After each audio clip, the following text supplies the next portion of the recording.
show features weekly discussions about topics that are important and purposeful to our current society.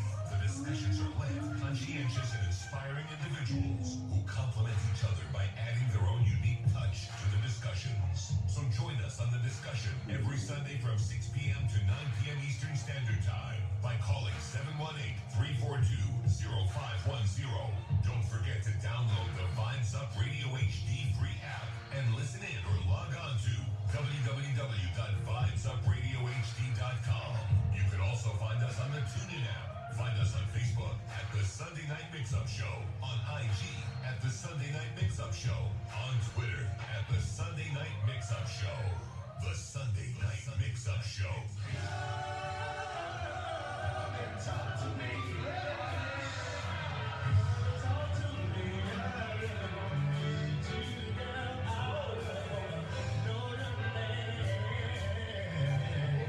If you're on the road or you're going out of town and don't want to miss your favorite radio station, no problem. We are available on all smartphone devices. Just look for us on the TuneIn app or just log on to www.vibesupradio.hd.com. Again, www.vibesupradio.hd.com. And take us with you. We are here for your convenience.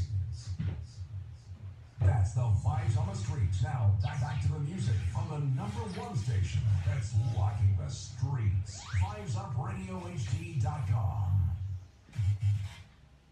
Talk Time with Sharmin will air each and every Monday from 6 to 9 p.m. EST, right here on www.vibesupradio.hd.com. Sharmin is a passionate and dedicated motivational speaker and coach who travels across the United States motivating, empowering, and coaching individuals to reach their potentials. Sharmin brings life experience and education to her craft. She is currently working on her dissertation to complete her PhD in general psychology. So, do you need help getting to the next level, fulfilling your dreams, or achieving your goals? Tune in and meet Sharmin as she infuses the airwaves with knowledge and encouragement. Sharmin will discuss topics that are taboo and help us remove the masks that we wear to hide our experiences and truth.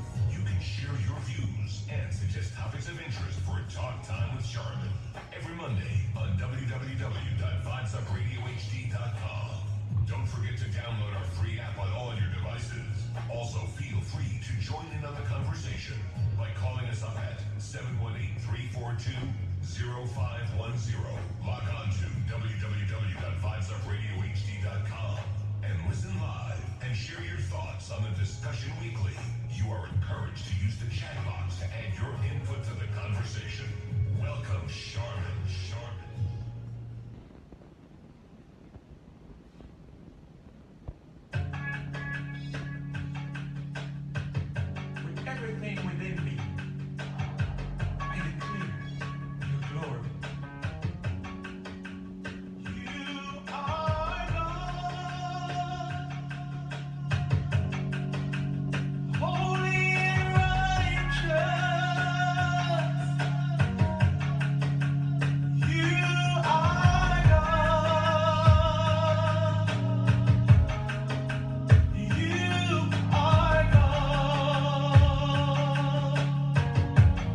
above all that you ask or think, according to the power that worketh in you. Let him bring purpose out of your pain and turn your mess into a message. Bring you redirection where you're struggling with rejection. The shackles are broken in Jesus' name. You have been delivered. It's over. It's over. You are free. In Jesus'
Time with Sharmin will air each and every Monday from 6 to 9 p.m.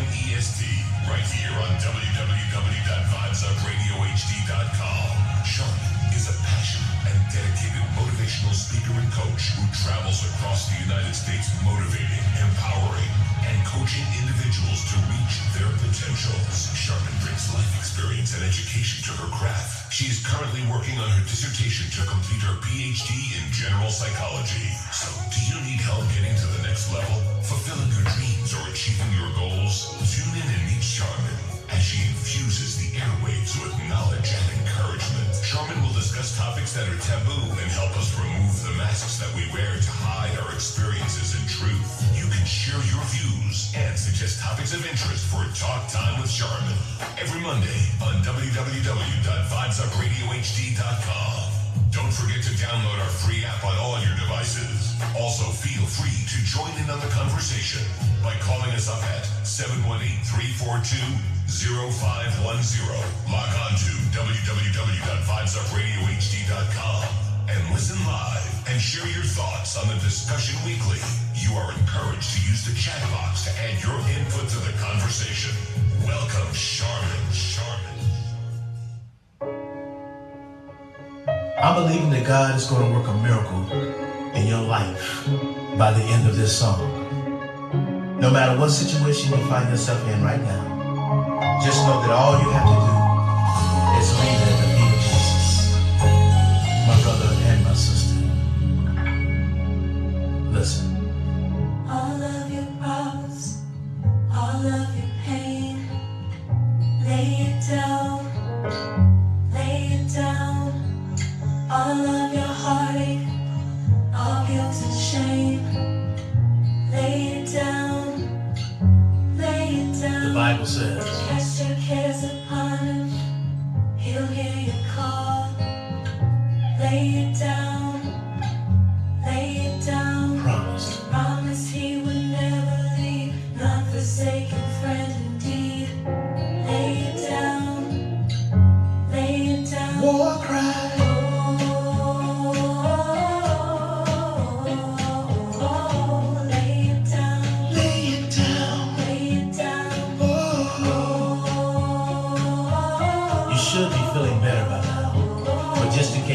Got into your car? Let us say it again. All of your problems, all of your pain, lay it down, lay it down, lay it down, lay it down. All of your heartache, all guilt and shame, lay it down, lay it down, lay it down, lay it down. Cast your cares upon him, he'll hear you call. Lay it down, lay it down. Promise he will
of your pain. All of your Lay pain.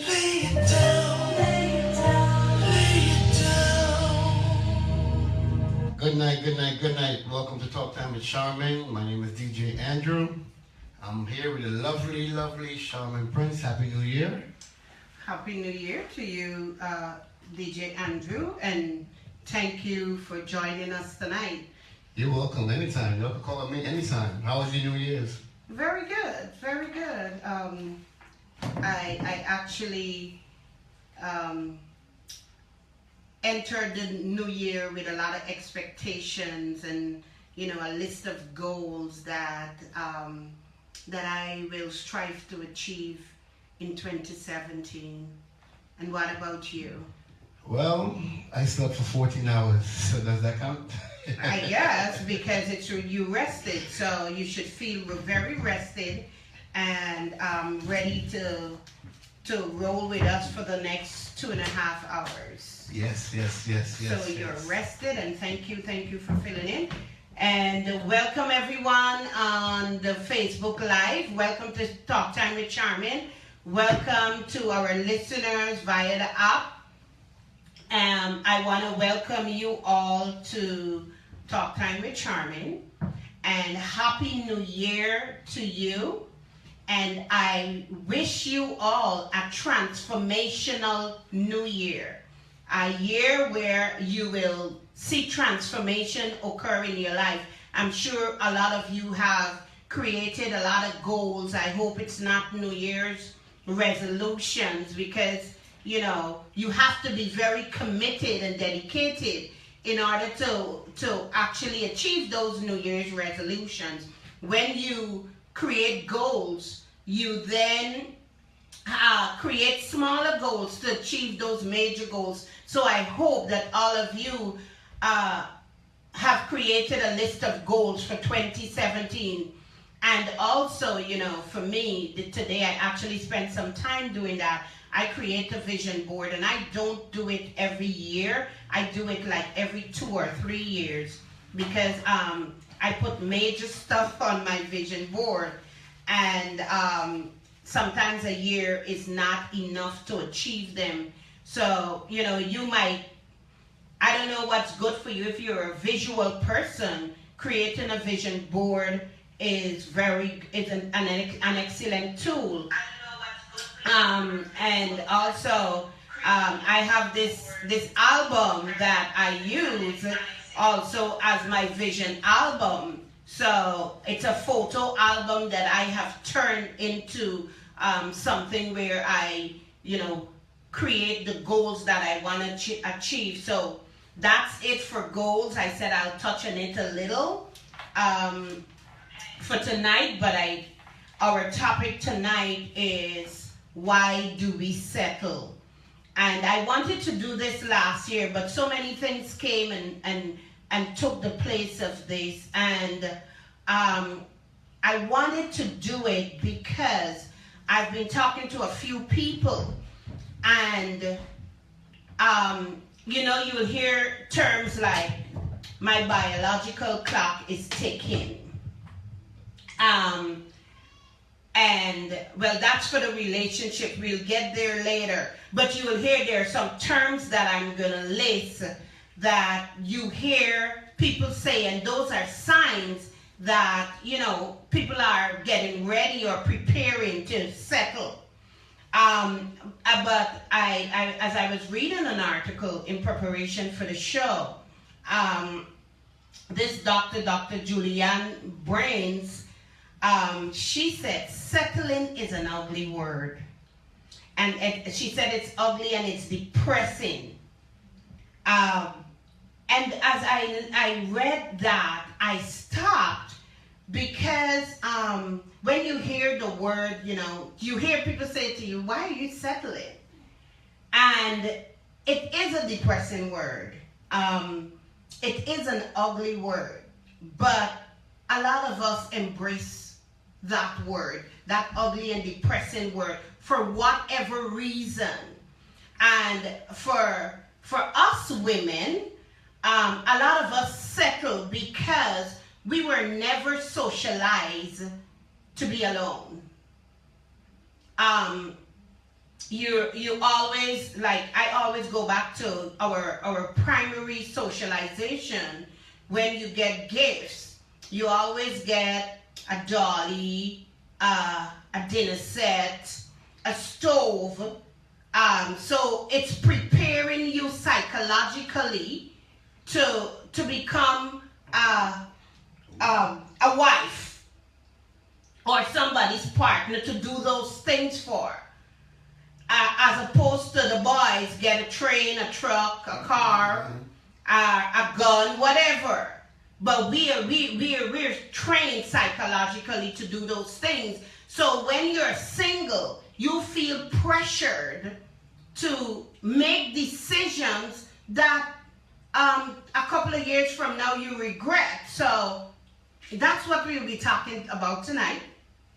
And also, a lot of us settle in jobs. We settle. We spoke about gifts and talents and abilities a couple of weeks ago. And a lot of us don't use those gifts. We don't use those talents and those abilities because the dollar comes first. You know, I'm not hitting this, and please don't take this wrong. But a lot of women from the Caribbean, they come to the U.S. and they settle. What do they settle? The easiest job to get is to become a home health aide, a home attendant. And they take those jobs, and they have a lot of other skills, but because the money is good, they suppress those skills, those talents that they have, and then they remain in that job. And for me, it's settling, because if you can do better, that is a starting point. If that's what you like, go become an LPN, go and become an RN.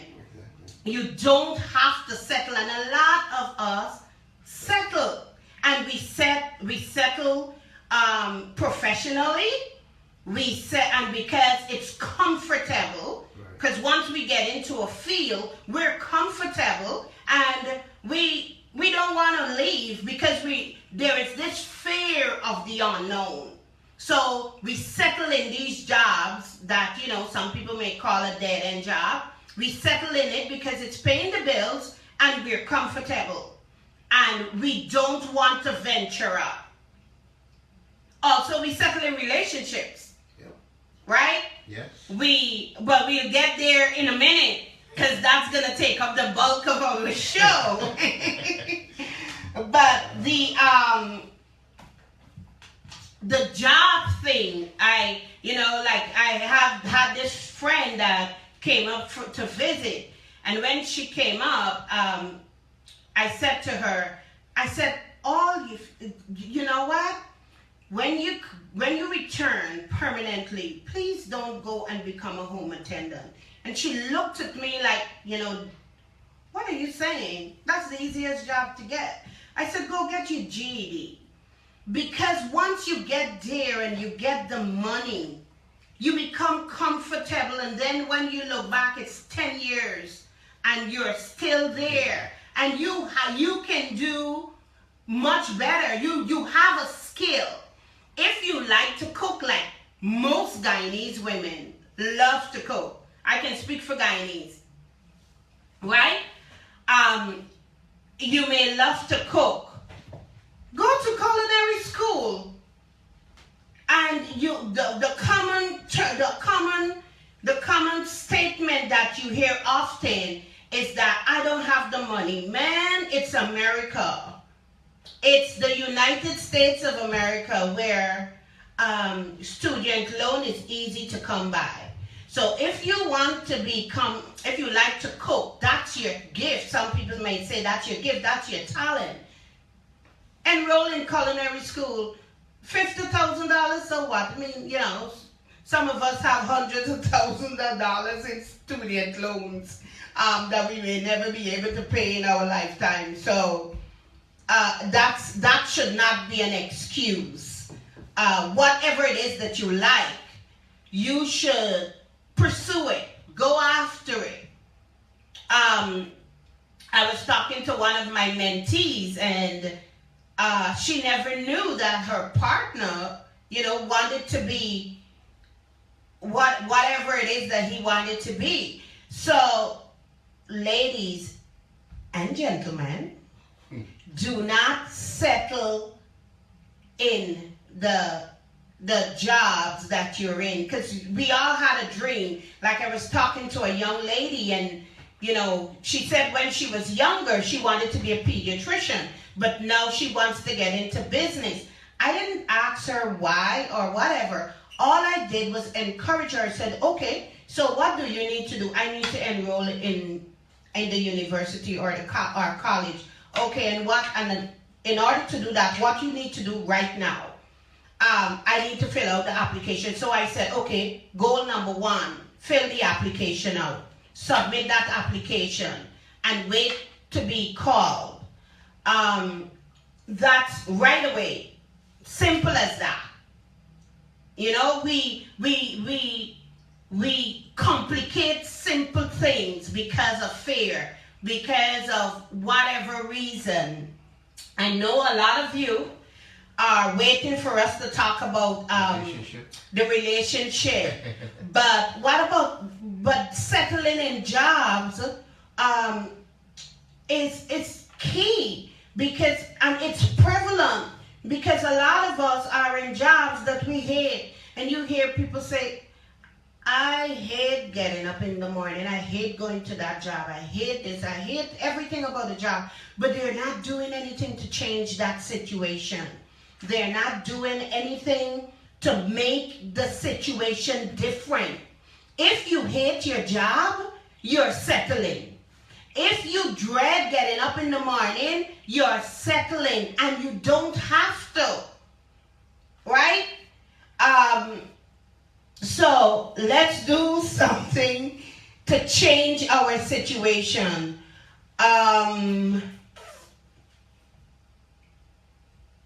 The number here is 718-342-0510. Here are some signs that you are settling. You're unhappy. And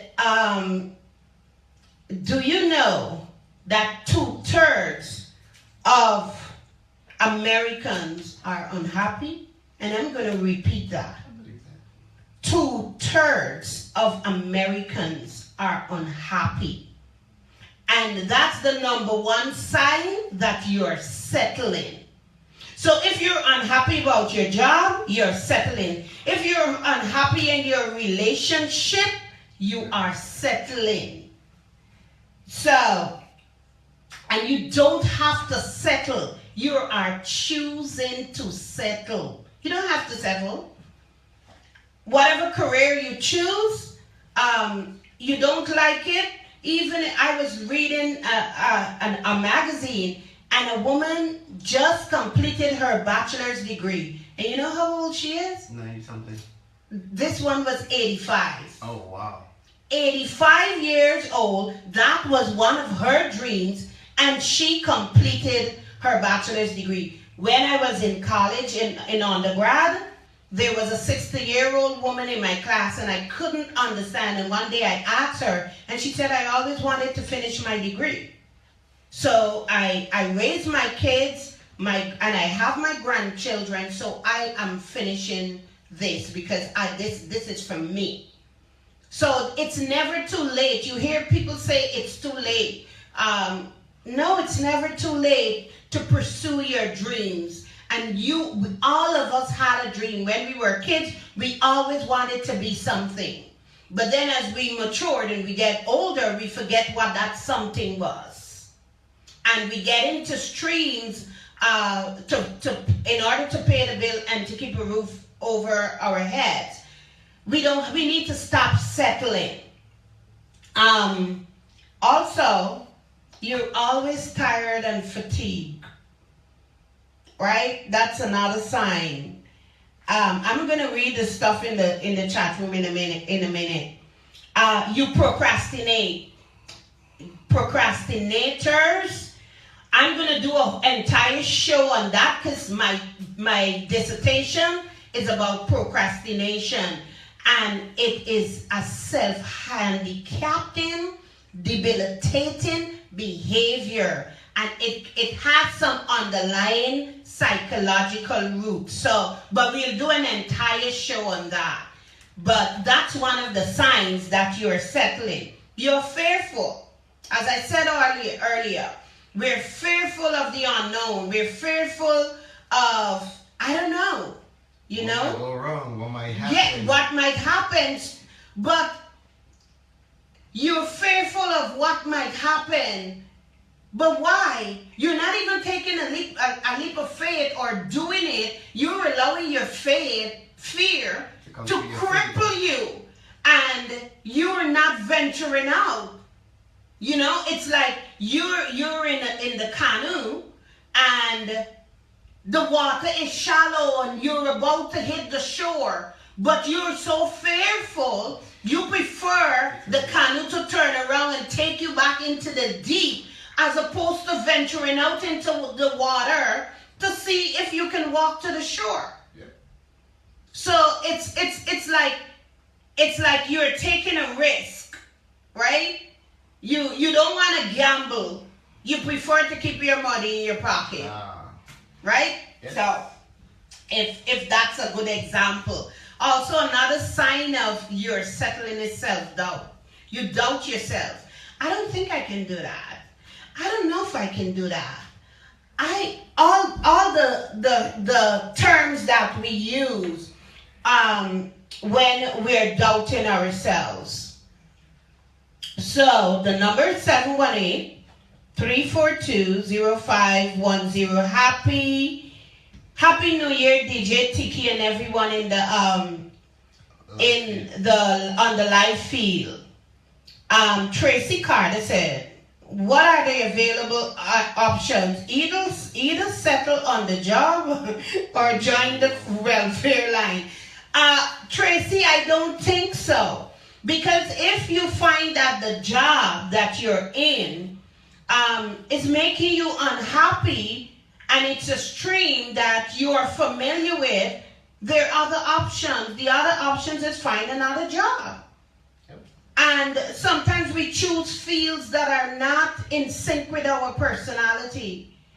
Sometimes some of us have some intense personalities that predisposes us to stress.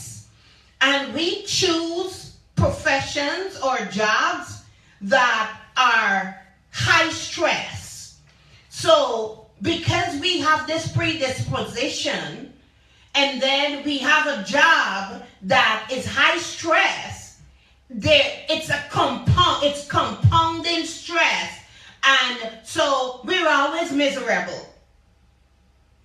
I think I shared this with you. I don't care how much money you offer me right now, and you give me a job to work with kids, I know I can't do that. Right. So because it doesn't go with my personality. Not at all. So you have to know, and this is going back to the beginning where we started.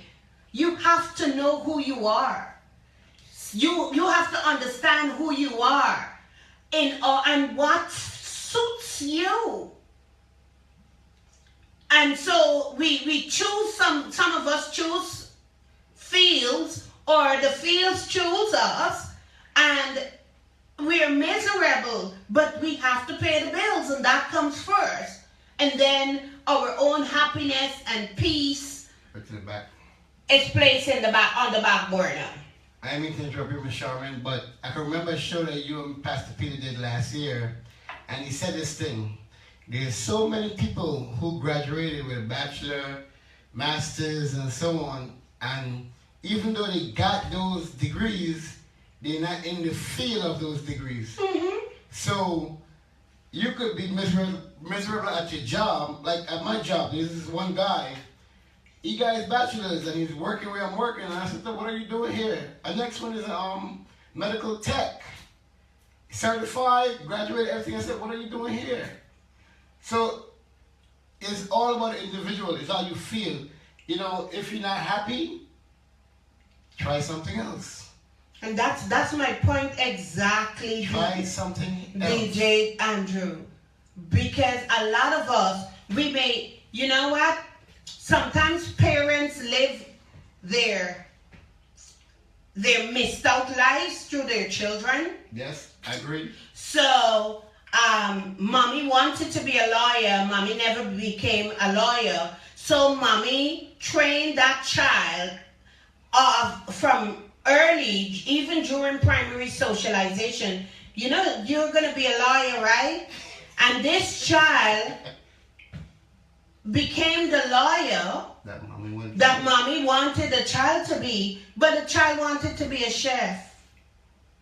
But wouldn't allow and because the child don't want to disappoint mommy, that desire to be a chef is there and is repressed, and that child is suppressing that, but it's only going through the motions of being a lawyer. Of course the money is good and the status quo is good, but deep inside that child wants to be a chef. You know, I saw, I look at a lot of cooking shows, and I saw someone who had a master's degree in engineering. Wow. And has had the career of a lifetime, but give it up because he wanted to be a chef. And because of, he was a chemical engineer, because of his ability to mix chemicals, he did magic in the kitchen. Yep. But you know, what I'm trying to emphasize here, he tried being the engineer. I went to school for that. I did that, but I know what I want to do. I want to be a chef, and he pursued that. So we don't have to settle. Pastor Peter said, I think the limiter is holding it back. I'm sorry. It's not about that. I don't know if you saw what Pastor Peter said. Yes, I did it already. Tracy said, having a support system in place can help to prevent settling. What if the individual do not have such systems in place? Tracy, and you're talking about this as in the professional environment or in relationship. Yes, we all need a support system. And if we don't have a support system, we can create one. Some of us love to function in a vacuum. Some of us are loners by choice or loners by character. But we can all create that support system. So, and there's so many, I don't think we can say we don't have a support system, because there's a group for everything you can think about. Anything that you need support on, there is a group that meet up once a month or quarterly that you can become a part of and get the necessary support that you need. Mr. King, I have a good point. Bob, Happy New Year. He said, hello, Sharmin. Some people have a personality problem, and it's better to choose a field that you have a passion for, of course. And you know what? There are some people that can be miserable in a job when they interact with others. But you put them in a room with paper where they can be by themselves, they will excel. And it's back to my point earlier. We have to know ourselves. Self-discovery is so important. You have to know who you are. You have to know who you are so that you will know that certain environments and certain jobs will not fit you because it doesn't go with who you are and with your personality. The number here is 718-342-0510. Again, 718-342-0510. You don't have to settle. You don't have to stay in the job that you're in because you're settling, and you don't have to settle. Now, I created Here are the addresses of settlers. They live on Happy Place, Tired or Fatigue Avenue, Procrastination Street.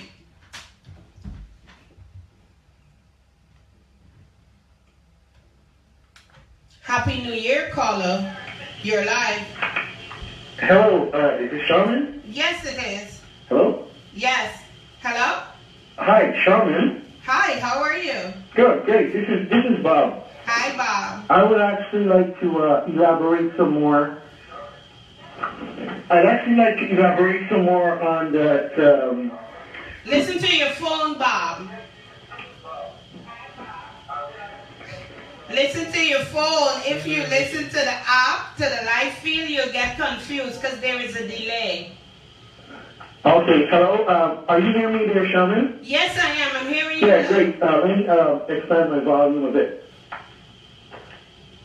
Now, this is regarding the personality problem that people have. I'm not trying to elaborate too much on it, but there's definitely some fields that some people like to work by themselves and they function very well. For example, developers. They get in a room and they will develop software, and the moment someone distracts them, they get so angry. This is from experience because I'm in that field, and they would more or less be angry for sometimes days or a week. But leave these guys alone, they produce more without people around them. They're not people's persons. They don't see people as something friendly. They more see whatever they're doing as money and paying the bills. That's about it. So those type of people, even in the external world, in communication, they don't communicate well. I agree. I can hardly hear you. Can you speak up a bit? I said I agree. I agree with you 100% because that is so. Some people's personality and they're attracted to certain fields. Like the developers, they prefer to work on their own and not with people, and there are a lot of people like that.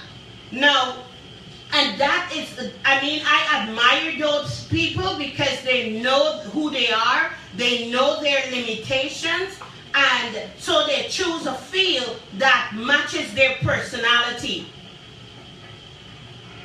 Yeah, also, sometimes what can happen too, they can have a personality clash too, with those guys who are developers and people who are in networking, because like the guy there was saying about people with bachelors and whatever degrees, they actually have a competition amongst one another sometimes, and it happens that they become enemies. Yeah. So this work world is really something that people got to know exactly. Well, I like this field. I like if it's building something, if it's housing, if it's being a carpenter. But if you jump into a field that you assume you'll be happy in, there's something waiting there for you, because these people have already got a set frame of mind. They're not people that are friendly. They're just like work and money. So when you join that field, come there to work. They don't have time with being a friend or how is the weather and all that. They're like just money and work. There's no compassion there.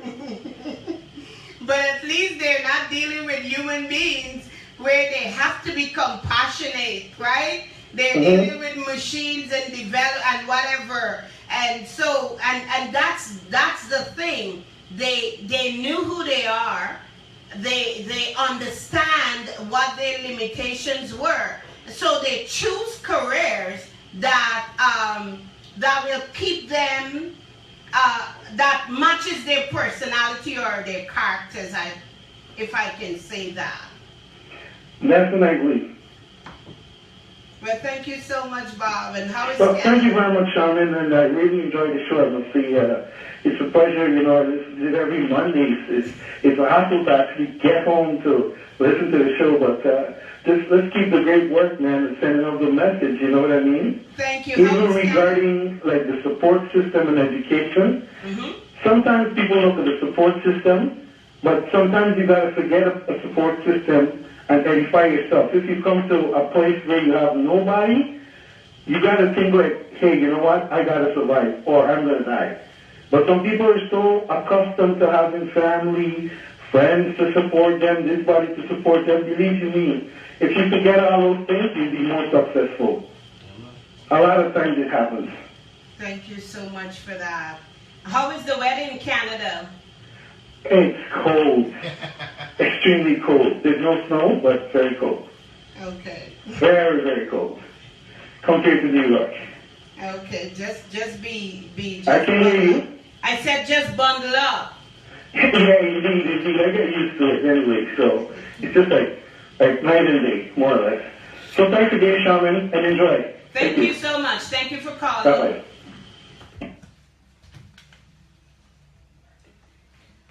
Thank you, Bob. I have a question here by Tamika, but I'll have her call in. The number here is 718-342-0510.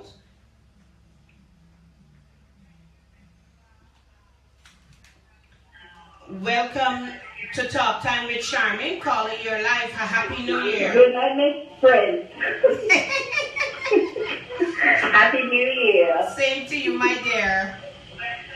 Alrighty, so my question is, how does it let you know what is for you, right? Because most people just settle to make ends meet, but how would you figure out what your passion is if you want to make the ends meet?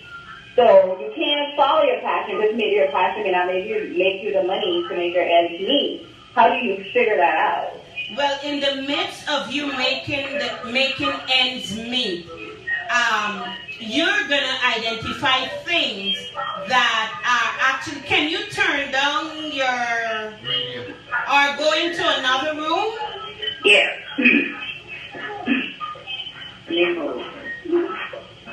Yes. Yes. In the midst of you making ends meet, you might be able to identify what gives you satisfaction and joy. What I think you listened when I was talking about the gift. When you're exercising that gift, there is a pleasure that you get from it that nothing else gives you that kind of pleasure and satisfaction. So while you're making ends meet, because you're trying to understand what your purpose is or what your gifts are, you'll be able to see or identify, okay, so when I serve people and I get a sense of satisfaction. So what can I do to enhance that? What fields are available where I can make ends meet and enjoy what I'm doing while I serve and get that feelings of satisfaction.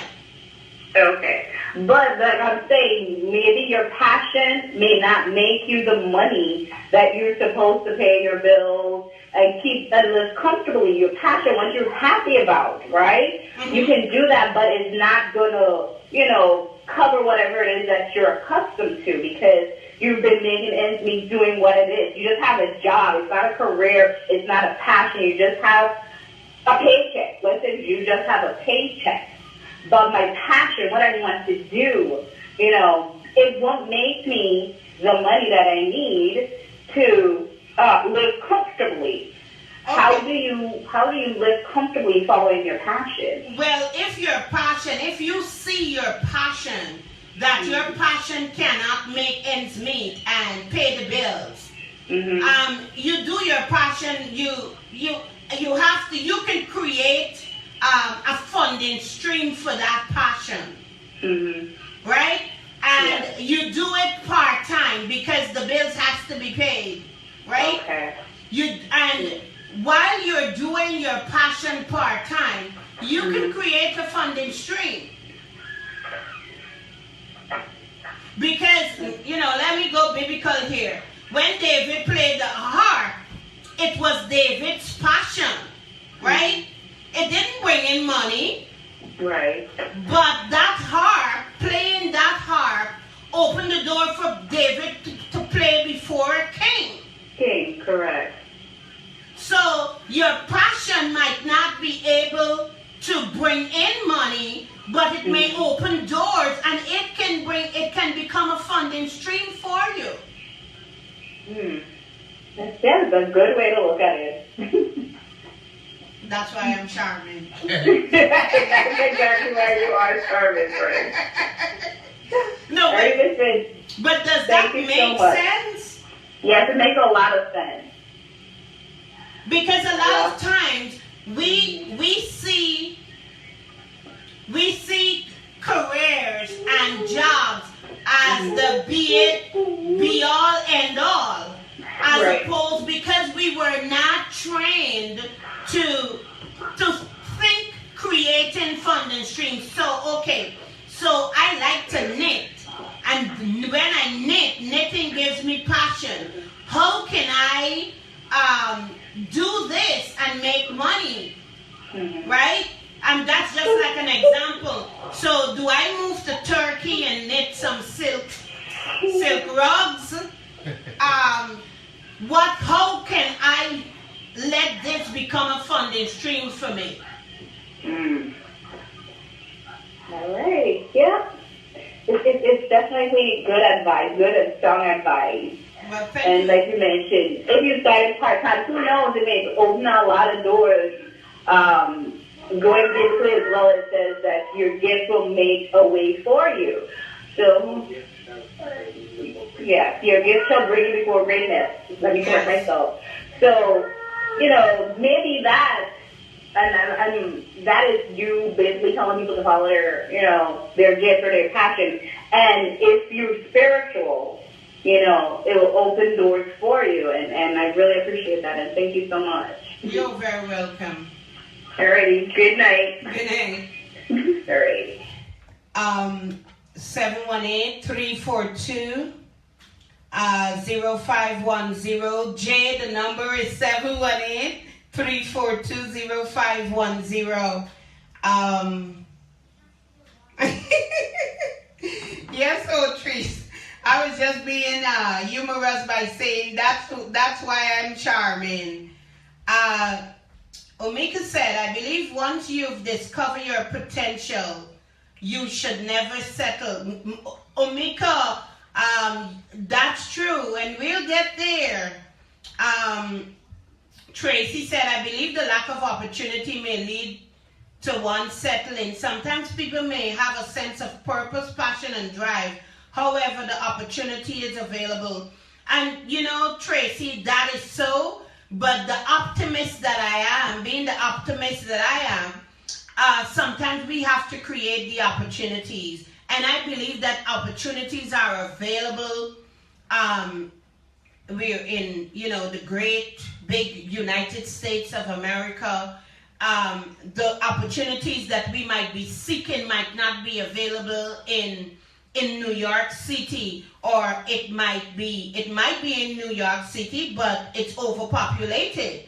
So we have the World Wide Web, where we can actually research and see where those opportunities are available. And sometimes it may cause us to be uprooted and move to another place so that we can follow our and get the opportunities that we desire. And then Jay is asking, does faith ever take a backseat to self-motivation or self-reliance? Jay, I would say yes. You have the magic touch. Thank you, boss lady. Oh, she's so good. Yes. A lot of times our faith takes the back seat because we become reliant on ourselves. And we live in a very individualistic society where self comes first, second, and third. And so the belief system and your faith and everything else takes a back seat because you have self in the driver's seat and self is driving.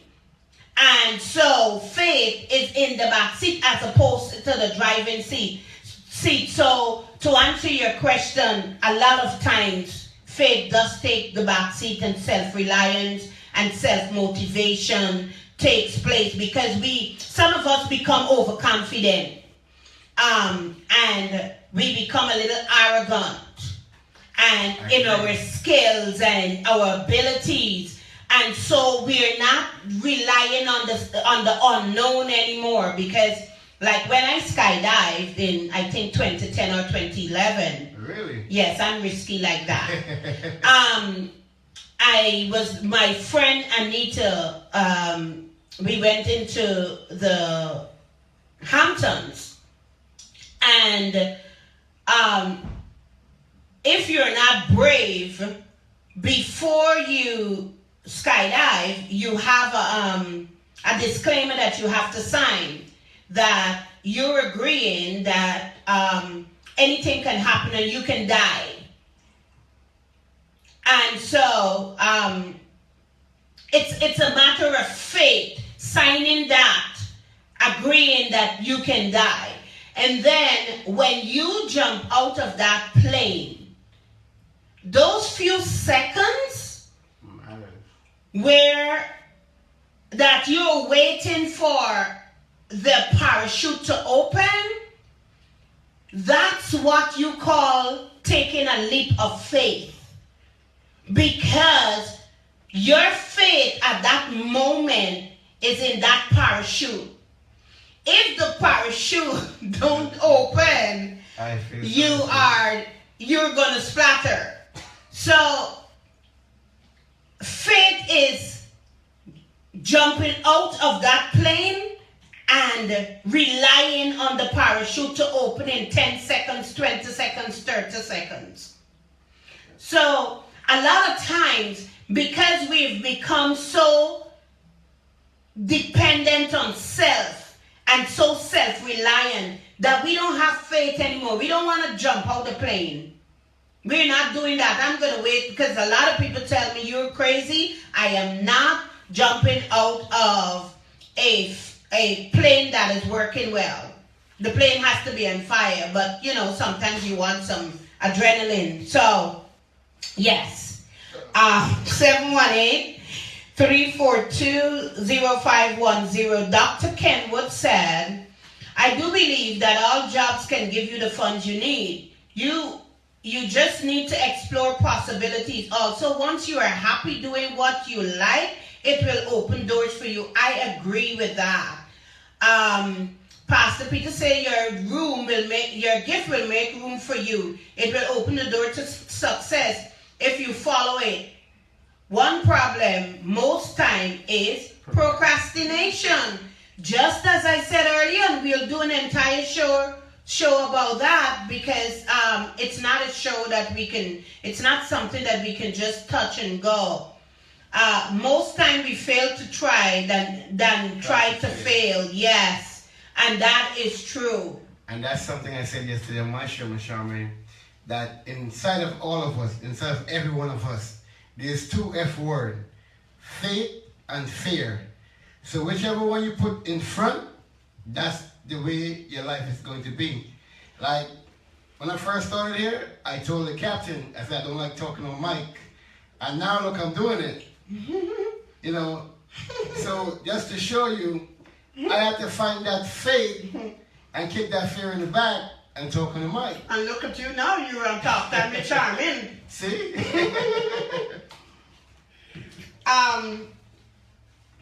718-342-0510. Again, 718-342-0510. I was giving you the hold on. Someone said I'm looking forward to your procrastination show. I know, me too. Jay, you're very welcome. I would have loved to hear your voice.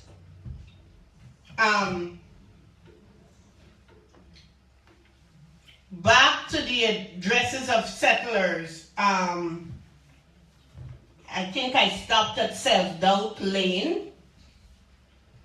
They live on Someday Road. Someday I'll get there. You hear that often. I'll do it someday. I'll get there someday. When and if drive, you know, when I do it and if I do it. Or when the kids get older, I'll go back to school. Because right now I have to do homework and I have to help the kids. Or I'm a single parent. or if things change in the house, I'll follow my dream. So, you know, this when and if. Limitation stretch. You limit yourself. I can't do that. Those are for bright people. Yeah, those are for whomever. Also, we got a caller. Happy New Year. Calling your life. Welcome to Talk Time with Sharmin. Happy New Year. Sharmin. Same to you. Radio family. Same to you. Thank you. Yes, calling on the topic there, be stagnant. No, we saying be settling. Settling, yes, settling. Most of the time, where majority of the factor on that is fear. People are afraid of trying. You know, I myself been there, and so I just also what the young lady was saying earlier. If you love what you're going to do, or what you want to do, or what you have, you know, you had a kid dream trying to do something, or a dream of doing, believe you me, that finance, that money, when you put in the work to pursue your dream, will have to actually be 10 times more than what you actually settle it to do. So all you have to do is just make the adjustments to suit yourself and the dream. So that you can proceed and stop being, you know, still and being afraid of trying. So majority of the youth them out there who's afraid of trying, my advice to you guys, don't be afraid. Fear is an illusion, you know.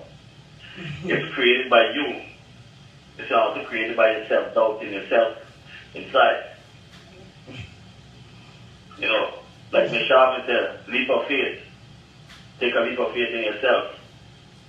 Jump out the plane.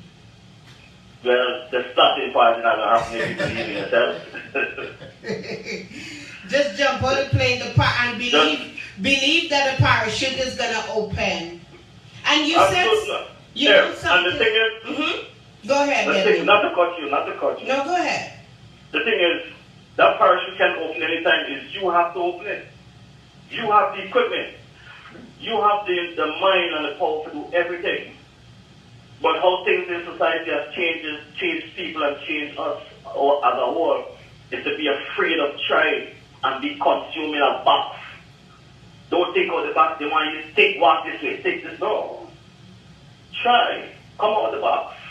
Become who you're supposed to become. I guarantee you, it's going to make anything that you are robotically trying to do, when you think freely and become who you're supposed to become. Well, how do you think all these great legends and inventors and all these things, they weren't afraid to try. So why should you be afraid? But you know something deadly. Sometimes fear is not an illusion. A lot of people say that. Some people were socialized in an environment where fear was common. And, you know, this psychologist Skinner did a study where they actually scared a child with a furry stuffed toy. That child developed a fear for anything and everything that was furry. Okay? But it is the same factor, Willie Lynch used for his programming for our ancestors. So that is something being trained to folks. I will always keep here as an illusion because I have to program myself that I'm not afraid of anything. But if you were socialized to fear certain things and you were not taught to take risk, it's taking risk. You have to be taught as a child when you try to do something and your parents said, I don't want to see you doing that. Don't do that again. Don't follow Andrew. Andrew is a bad boy. And all Andrew does, Andrew is a boy that is adventurous. And he's exploring. Now you grew up, hold on, let me finish my point. Right? And your parent is telling you that whatever Andrew's doing is not good. You grew up with the mindset that being an explorer and examining things and being adventurous is not a good thing to do. So now that you're in your adulthood, and here comes this Miss Sharmin telling me to do the things that my mother told me not to do, it's very conflicting. Despite doing it, you're gonna see the gains of doing it. You're gonna see the benefits. But because of that fear, that training, the socialization, I call it training because you are training. If somebody keep repeating something, don't do that, you've been trained not to do it. As a child would grow without fear and walk without fear. Do you realize that the parents can put that fear into that child by telling them not to try? A child is always fearless. That's why I always wonder, like, this kid don't have no fear. This baby don't have no fear. This baby won't try. Because why? Kids see things different from our eyes. We don't see we see safety. Kids don't see safety. Let's relate to try. Oh. That's how we're supposed to be as adults. Fearless. Fear is something that you program into somebody. It's a program. So when people have fear, it causes them to settle. Causes them to try to be conscious and special. Like what you say, it causes a lot of self-doubt. It causes them to not believe in themselves, low self-esteem.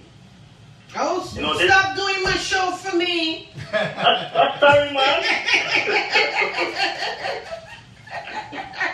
Because I'll get into that when we start to talk about, and I know everyone is sitting back waiting for us to start the conversation about settling in relationships.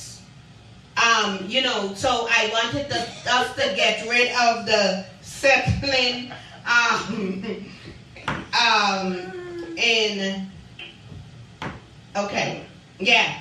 so we'll get there with the with settling in relationships. All right.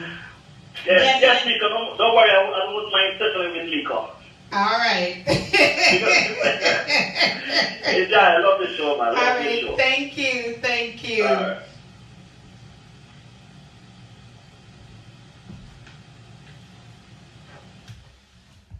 Thank you so much, Deadly. Thank you for calling. And Tracy, I'm tired reading your comments. Could you call me? What is part of your ambivalence? Fear, not you. Call me so we can talk. 718-342-0510. Again, 718-342-0510. It's not time for our reality corner yet. Can you play something for us? Sure.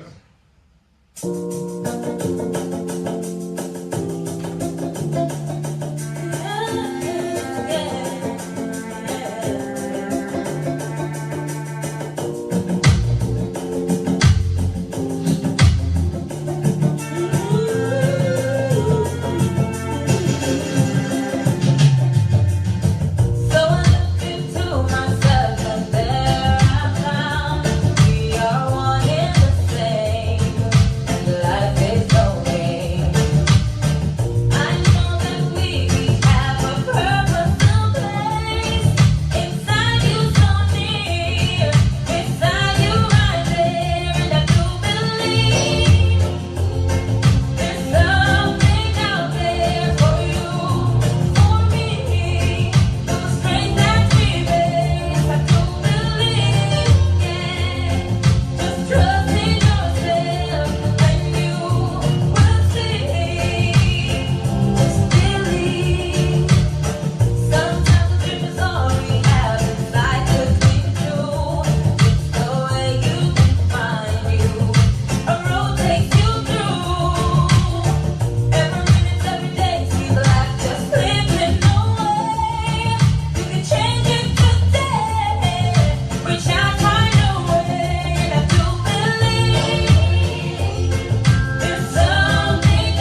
Thank you. That's an appropriate song. I got this message that is so emotional for me. You know, I'm becoming a crybaby these days since this show. Don't laugh, DJ Andrew, and it's okay. To cry. You know, it's okay to cry because, you know, I used to go to RC, reevaluation counseling. And from my RC training, whenever I see babies and people are telling them, hush, hush, hush, it angers me because that's the baby's language and baby's talking. All the baby know to do is cry. And so we affect our kids by hushing them up, you know? So that's where I learned to cry, but I don't cry. But I'm going to read this this message that I got. And I'm not going to call name. And it says, why do I settle? I've been settling for as long as I can remember. I felt I wasn't pretty enough, cool enough, smart enough. Nothing about me felt good enough or deserving. I grew up with this mindset, so I will choose a partner or a friend based on how I view myself, which was a recipe for disaster. I had dreams of becoming a lawyer or doctor, but give it up because once again, I felt like I didn't fit that. I met a man who is perfectly imperfect, but not the man for me. But I settled because I felt like I am a single mother and no man will want to be with me. To make my parents proud.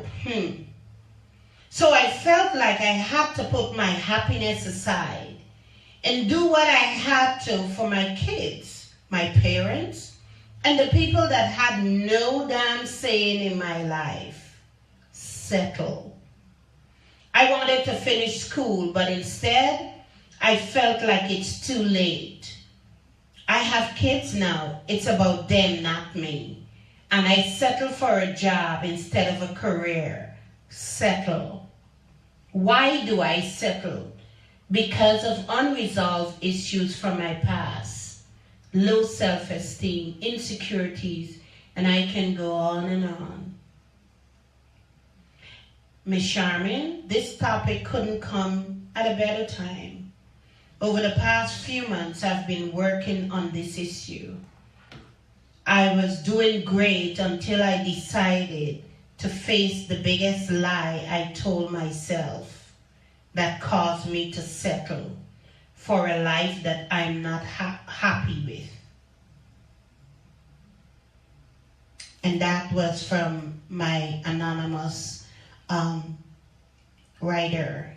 I can identify with so many things in this letter,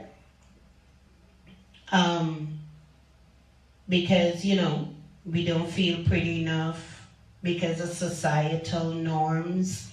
You don't feel cool enough. You don't feel smart enough. You don't feel good enough. You don't feel deserving, and so you settle. And you settle for a lot of things that are not good enough for you. So, and you have the solution. You've identified the solution. And, you know, my favorites, if you don't deal with your stuff is going to deal with you. And those unresolved issues from the past, we have to deal with them. Because it affects every area of our lives. It is so darn crippling and handicapping. It prevents us from, sometimes you think you're successful and you're soaring and you're doing so well. But if you can only deal with those issues from the past.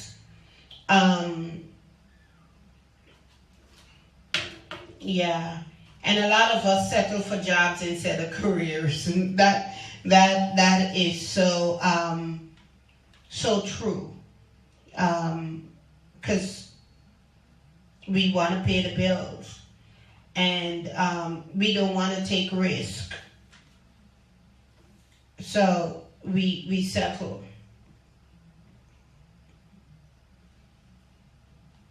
And I am happy that I can actually, be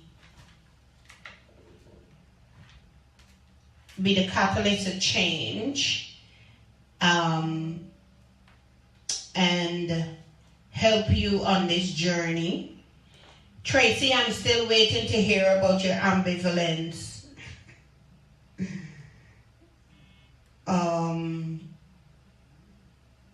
Pastor Peter said he can do his work. Don't worry, Pastor Peter, you'll be able to do it after 9 o'clock. The number is 718-342-0510. Dr. Kenwood, thank you so much for that. Yes, it is appropriate for this time, so that we have time to start planning on how to get out of our settlements, if I may say that, during the year 2017. So we're going to switch gears. You can still call if you want to call and talk about a career, but we're going to switch gears and talk about settling in relationships.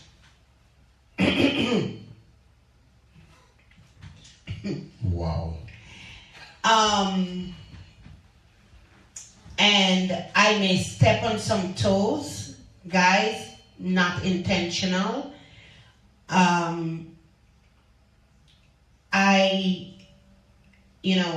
This, as I said earlier, this show, I was supposed to do this show in November and then in December, but you know what? It was not supposed to be then, it's now. And every time I plan to do the show, someone calls me and says something to me, and I didn't want to do the show to let them think that it's because of our discussion that I'm doing the show. So I kept putting it off, but the delay was good because it's the first show we're doing in 2017. And what are some of the reasons we settle in relationships? I'm going to start first with the things that we hear from the outside. I'm going to call it pressure words. Girl, you're too picky. Or boy, you too picky. You can pick till you pick. Okay, blank, right? Or you're going to hear, your standards are too high. You need to lower your standards a little. Those are pressure words to help you to settle. Your biological clock is ticking. You need to find someone. Or you can turn an old maid. And then the favorite one, you need to like who like you. You can't like. Good one. I like that one. You need. I like that one.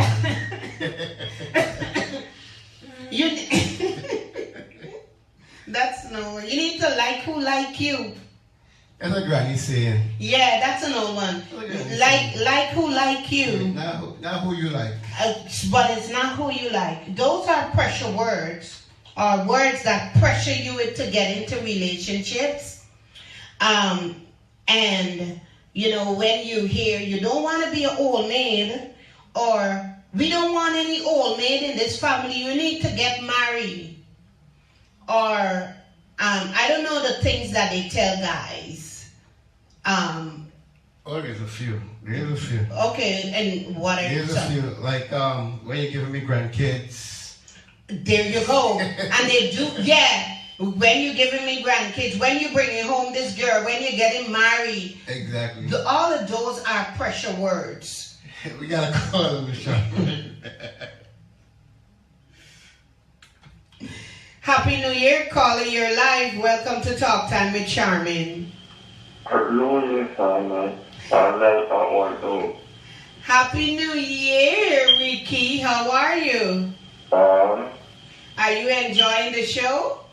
Yeah. Ricky, you don't settle. Huh? You're not settling, right? That one, no. Okay. But That one, no. But let me thank you on that. Make like that, Mom. I have a home. No, I'm not recommending have a home. Okay. But what you mean by settling? Are you like going through something that, or in a situation where you know you're better, but you just choose to just relax and wait until whenever for it to be fixed? You heard me, Mr. Ricky? All right, thank you for calling, right? Ricky, stay tuned in and thank you for calling and have a blessed New Year. All right, Mr. Ricky, take care, right? Thank you.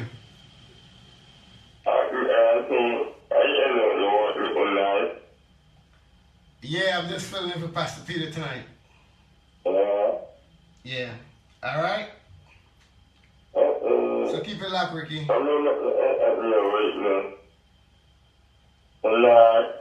Good night, good night. Good night, Ricky. The number is 718-342-0510. Most of y'all been waiting on this topic, settling and relationship. So,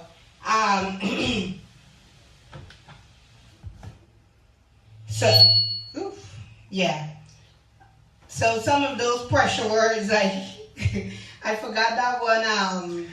I want some grandkids. When you're making grandkids, I want some grandkids before I die. Mm-hmm. You know, I want to see the wife you got married. What you do? Wriggle up till you get married? Or you stay single all your life? You can party all your life? What do you do with yourself? Do something with yourself to life. You know, these are things that we hear growing up, and it's they don't understand. It may be serious to them, but it's pressuring us to become an adult way before time. Because sometimes everybody develop differently. You know, I'm not a street person, to be honest with you. I'm not a street person.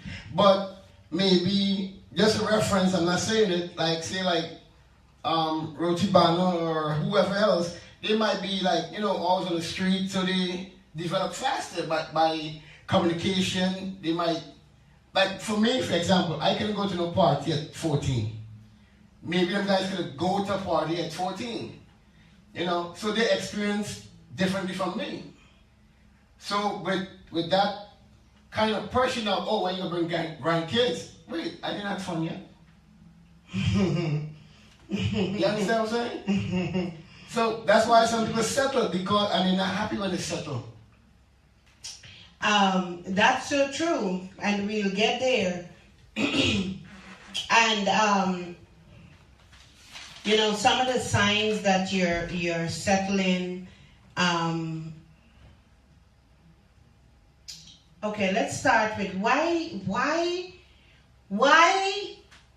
do you settle?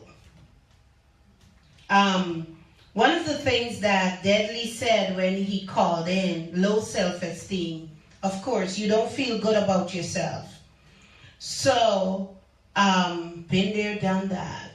You settle because you don't think that whatever you can get better than what is being presented to you. Right, true. Right? Because you don't feel good about yourself. So whatever is being offered to you, what is presenting themselves to you, you think that that's good enough. You're fearful. You're fearful. Just fear. Fear. They have all these acronyms for fear, and you're fearful. Some people, both men and women, settle because they're codependent. They rely so much on the other person that they can't see themselves doing it. Some women are codependent on men, and some men are codependent on women. So there is this codependency.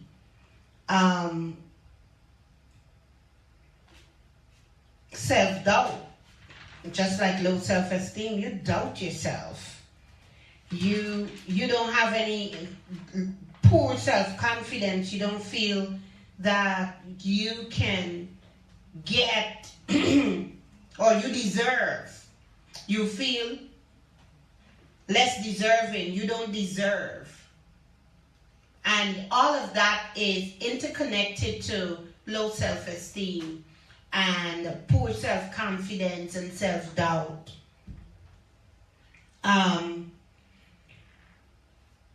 Also, most times when we have that I settled epiphany, we stay in that situation as if we are powerless. Like if you don't have the power to change it. And the favorite term, look, I've been in this relationship for 10 years, I have 5 years, and I know him, I know what he got. I don't know what I'm gonna go out there and get. I agree. Right? I hear that so many times. The settling. Or,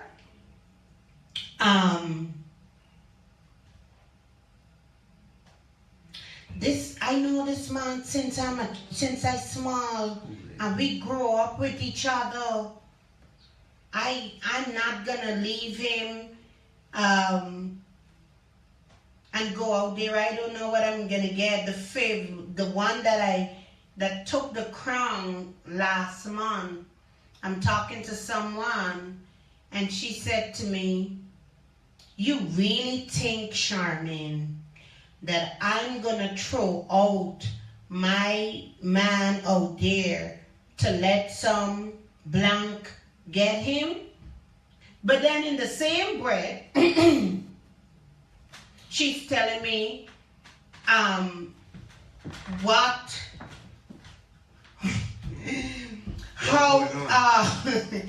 how toxic the relationship is. But she's not gonna throw him out there because she don't want another woman to get him. So guys, the number is 718-342-0510. And signs that you're settling, of course, you're unhappy. The relationship is bringing you down. You can't seem to find a balance in the relationship. You have this feeling that you have to change. There is this drive that you want to change. And so, but you don't know how to. That's why we're here. Also, there is abuse. It might not be physical abuse. It might be verbal. It might be emotional. It might be sexual. It might be financial abuse. But there is some form of abuse involved.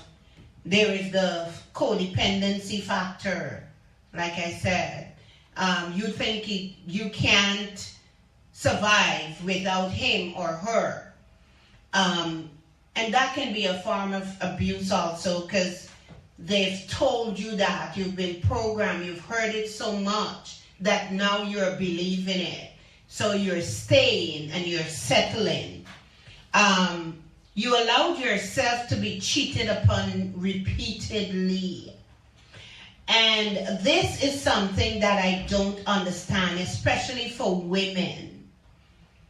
You sit there, the man cheats, it's like a cycle over and over and over, and he says the same thing when he's caught. I'm done. Forgive me. I love you. It just happened.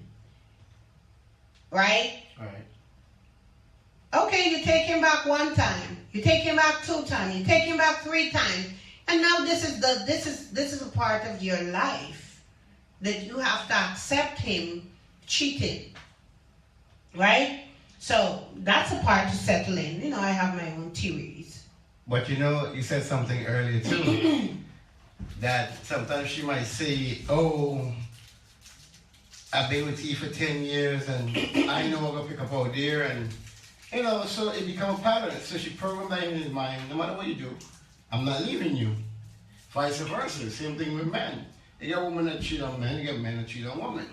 You know what I mean? I can remember listening to a show that, you know, the mix-up crew had, that, you know, how women cheat and the signs that they don't give those signs and what they do and all that stuff. So, vice versa. It's like a woman will go there and do the same thing and come back and say, that, oh, I did it because you pay me no attention, you don't show me no love and affection, you know, I do all the work, you don't help me out. So, you know, it's both parties that... It's a two-way street. Right, exactly. And that's why they settle, because they're going back and forth in this unhealthy lifestyle, I must say. You know, and if one of them don't wake up, either one will kill the other, or something like that gonna happen. You know, it's kind of hard to come out of a comfortable zone. Like, yeah, you know this person, you lay down with them, you live with them, but then at the same time, as you know, you're not feeling right inside. You know. But we all, as you said, you're not feeling right. You know when you're settling. You know, because you feel that you can do much more. As I said earlier, you know that you can do more. You feel that you can change. There is this feeling, right? I know I can do better than this. But we are afraid. A lot of women and men equally is afraid of singleness. A lot of us also mix up being alone and being lonely. True. So we were taught that singleness is not the way to go. You shouldn't be single. You must always have a partner.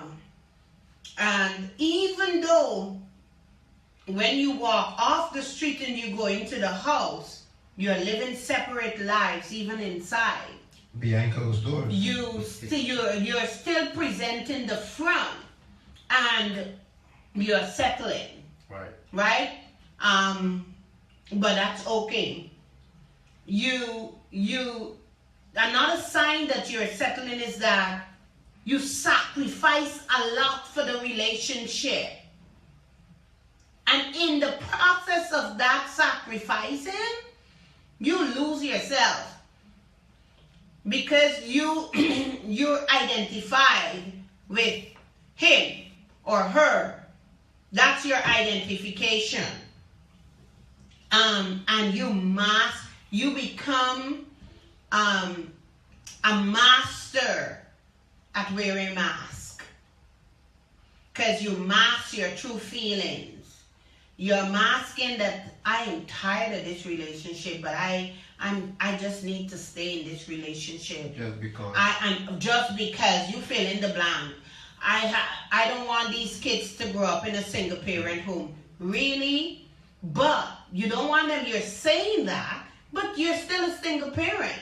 Because it's only one, despite 2 parents are in the home, it's only one parent that is the disciplinarian, the provider, or whatever. But also too, the kids not seeing no love. Like, you know, they used to see mommy and daddy kissing, mommy and daddy hugging, you know. And if mommy and daddy if they're not seeing that, you know, they must say, well, you know, something ain't right, you know. Because they are taught in school love each other, like give them a hug, whatever. If they're not seeing no hugging, no kissing, mommy and daddy hugging and kissing, then, you know, these kids nowadays are not stupid. And that's true. And some people think that they're settling because of the kids, and it's going to help the kids, but it damages the kids even more. So, you know, also one of the reasons that, one of the things that I read in the message that I got, I'm not good enough. I call it the I'm not good enough syndrome. For what? Good enough for right? I'm not good enough. If I leave him, who's gonna take me? You hear people say that. If I leave this relationship, who's gonna take me? Who's gonna want me with 10 children? Who's gonna want me with 4 children? You know? So the number here is 718-342-0510. You're fearful, another thing, fearful of being single.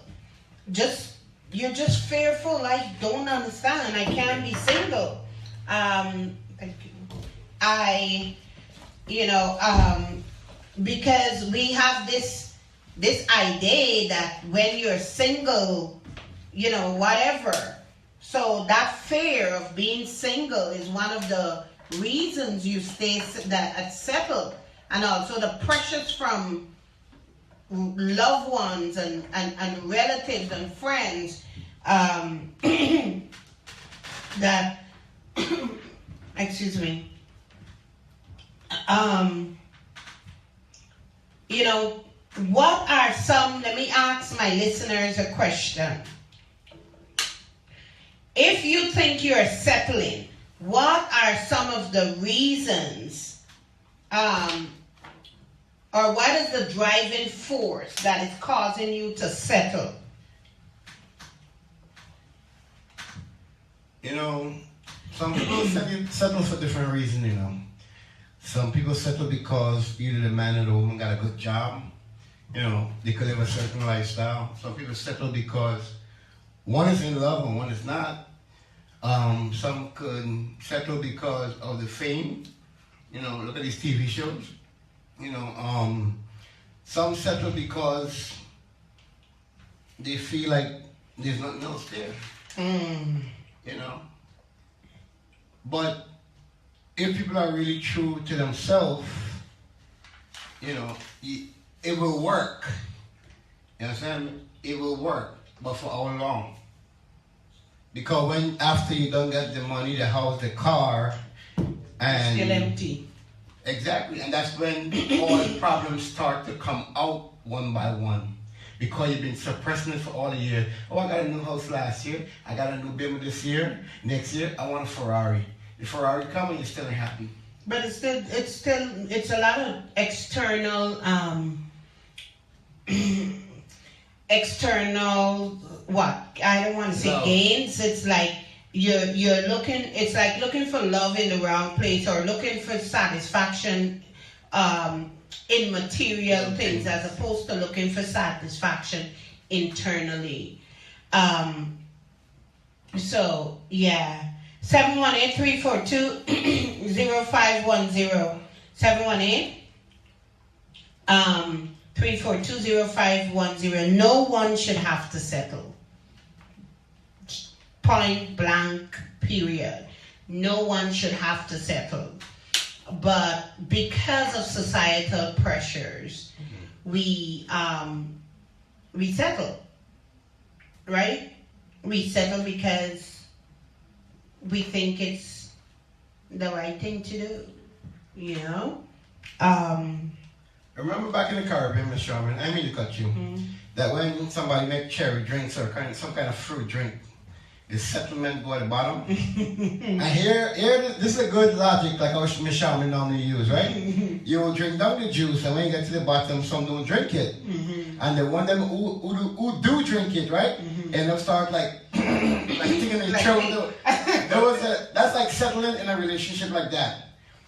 In the beginning, as you work it down, it's good. But when you reach that part, where like all of the issues start arising, you know. Because you didn't shake up the bottle. There you go. Right? There you go. So, very good analogy. You know, you made the juice, you pour it in the bottle, you just drink the top. And when you get to the part where it's like, oh, this is gooky. I don't want to drink that.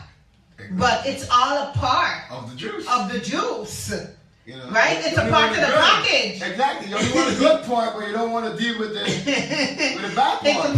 It's a part of the package. That's why you should shake up first, so you can get a mixture of both, and then you will know if you like the juice or not. You should have tasted before you buy. You know, Andrew, very few of us know how to be single.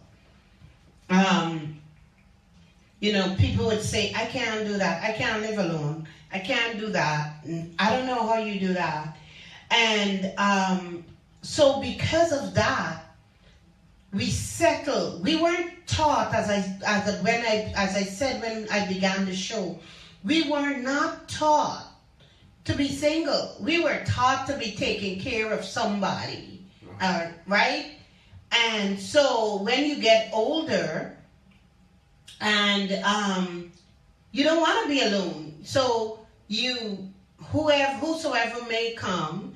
And my mom have this saying, before none, any, you know, right. Before you remain single, you take anything. So, and I know she's listening and she might be smiling. And I always have that behind my head, you know, before none, you take any. So any is like the prime candidate for settling. And so you settle for the man. And a lot of times also we settle because in our heads, we don't have a vision of the man we want. You know? So you come, you present well, we accept you. And then later on in the relationship, we realize that, oh no, this is a misfit. I can't do this. But he provides, whatever, but I'm not feeling it. So a lot of people would settle because you're a provider, right? There might be, you might have a list of 5 and the person might just, you know, you can just check 2, have 2 check marks on the list of 5, and you'll settle because those 2 check marks might be the most important things for you on the list, but you're not feeling it. It's not you're not. There's no compatibility. Right? Mm-hmm. You're not compatible. Right. But you prefer to settle. You're settling because you have someone in the house and he's helping you with the bills. Mm-hmm. But it's not what you want. Can I say something here? Yeah. Listen, let's talk real facts. Some of y'all settle because it's either the intimacy is good, but the man treats you like crap. Let's be fair. Let's be honest. Or the woman treats you like crap, but the intimacy is good. But then, after that is done and gone, whether it's 5, 10 minutes, an hour, whatever, you call up your best friend, you call up a friend, you call up somebody, oh, he do this, she do the, whatever. And the person asks you a simple question of Miss Sharmin, just asking you, Well, why are you still with him? Or why are you still with her? You know, you brought up an important factor, but that's for Gabby's show. And yeah, we settle for that moment of pleasure, which might last 2 seconds. That's what I'm saying. And then after you get up, the reality is still there that You feel lonely. you're settling. You have someone in the house, but there is an emptiness. There is a vacuum. You still feel as though you're single. Exactly. You feel lonely. Because you feel alone or you feel alone because whatever that partner should be doing, that partner is not doing. So there is that vacuum, right? There is that void. Right. But yet still, despite you feeling the emptiness, you're still there. Why? So call us and share with us, why? Why do we settle? Some of us think that we can change our partners. So true. You know, I've been there. I can change him. I don't care what anyone say. I'm going to defy everything I know, I feel, I know I'm going to change him. Can I ask a question? Mm-hmm. Here's a good question. Why would you want to change somebody that you are with? You met this person this week, so why would you want to change them? Because I want him, but there's things about him I don't like. So I think that if I be good to him and I stay in the relationship, he is going to change. And let me tell you something. It's the biggest myth that I can speak for us women. Yep. It's the greatest lie that we tell ourselves because we are settling. Because I don't care what you do, you will not change him. And then we like to highlight, well, I'm speaking about women or her, but then I highlight all of the good qualities and the qualities that are affecting us. We want those good qualities to overshadow them. But most times they do not. And I know of people who are in relationships and in marriages that are miserable. Martin Richmond said, they don't care because his needs is being met, so to hell with her needs. And that's true. That is so true. A lot of us take that approach. Tracy said our style of attachment affects everything from our partner selection to how well our relationship progress and to sadly how they end. That's so true. Martin said sometimes they come as sheep in wolf clothing. Agree. You know, and it's back to what we said. The sheep, the wolf come in the sheep. You like the calmness of the sheep. You like the wool. But then you don't like the wolf part, the real part of the person. And you think that, okay, maybe I can help him to change. You know, you can't change the tiger stripes. You gotta change yourself. No, and some people aren't going to change. No. And so you may be seeing all these things even before, because I usually tell people that a lot of the things that you see when you get married, you saw it before you got married, but you ignore it because you wanted to get married. Right? You ignore all those signs. And then when you get into the marriage, you're like, what happened? Really? What happened? Your eyes Your open. eyes open. It was too late. You saw it. But you choose to But you ignore it. And then you're in the marriage and you're like, oh, I can't do this. I'm not settling. I have a question for you. Okay. Here's the question. I hope I can answer it. No, it's from a man point of view to a female perspective. A woman. Exactly. Let me ask the question now. So, like you said, you try to change the man, as much as you can, right? What if you got a good guy, he come, you try to change him the way you want, right? Mm-hmm. And then you change him, but then he become annoying to you because you change him the way you want. Then what do you do? Because now he's starting on your last nerves. Mm-hmm. What do you do as a woman? Well, that's a serious. If I change a man, let's say, the man that I wanted to change because I saw potential, right? Mm-hmm. And I'm like, oh my God, if I can only tap into his potential and work on that and turn him around. Mm-hmm. But then, let's say I tap into that potential and I turned it around. Mm-hmm. And I don't understand how could that get me on my nerves. That's what I wanted. Hold on. That's what I wanted. So he followed my lead, mm-hmm. and he made changes. Mm-hmm. So now the changes that he has made is getting on my nerves. That's a problem. I need to look at me because I wanted this man to change. And he made the changes, but now it's getting on my nerves. That's like an oxymoron. Well, that's crazy. But some women are in that stage right now. Some women are. Because like you just said, okay, fine. You met this guy, he making a good amount of salary, but you said you see more good potential out of him.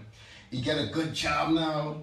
He working longer hours, the bills are paid, everything's up to date, plus you got extra to spend.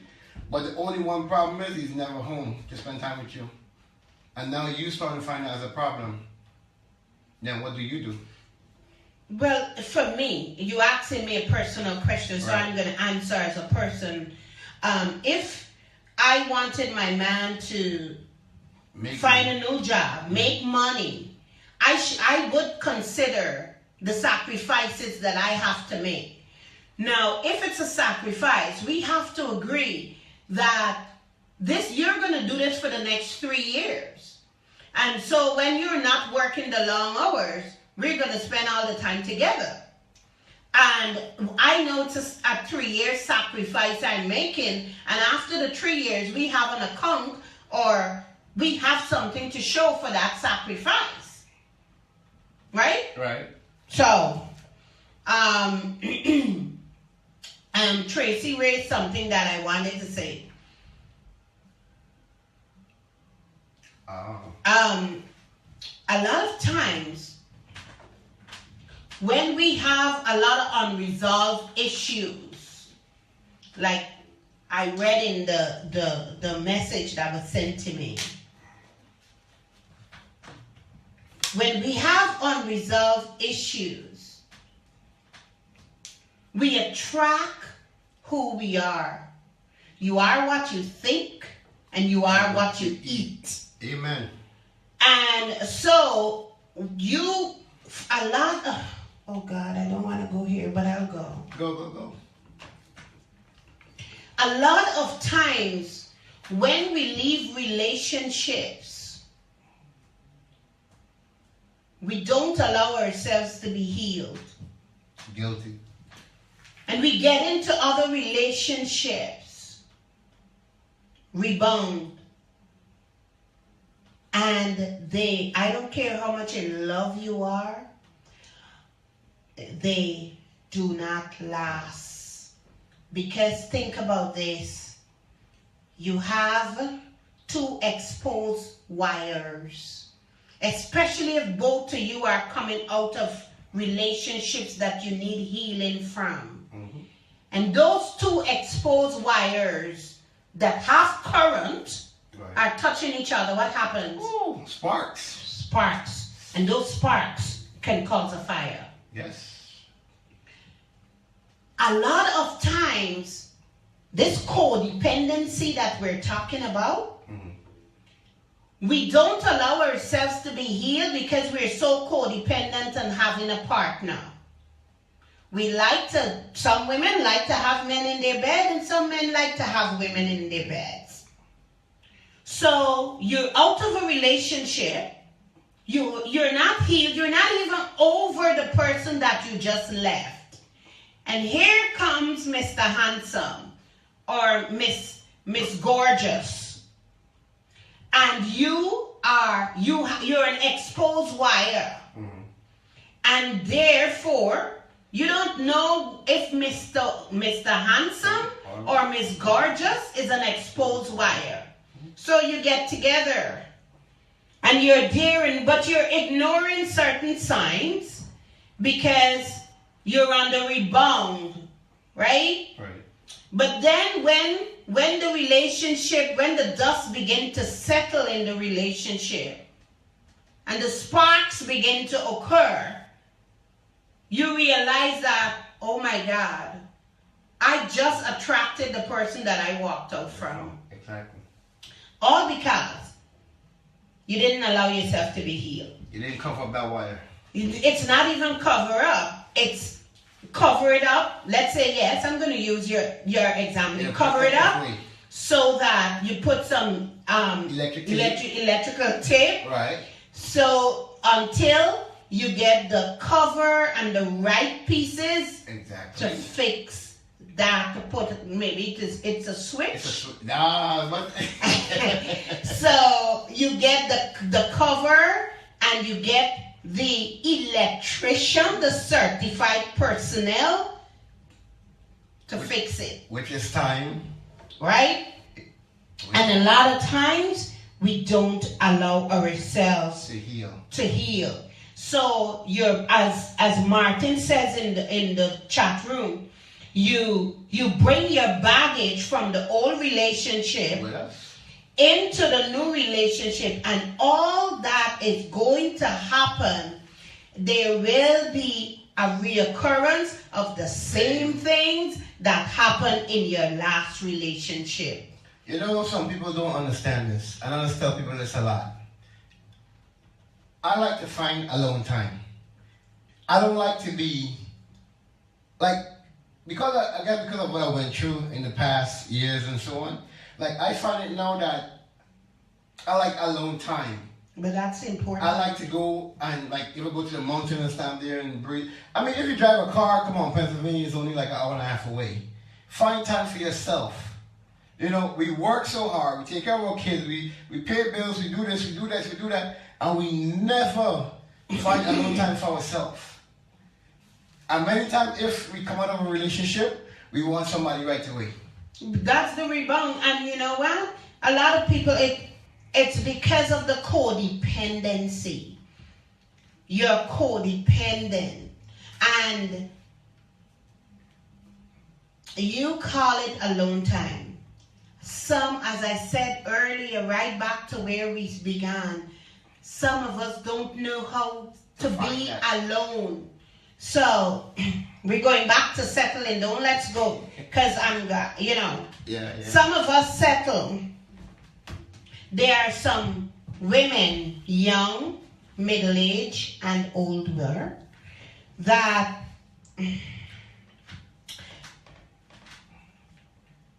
only date married men. And they can tell you all the good things about the relationship.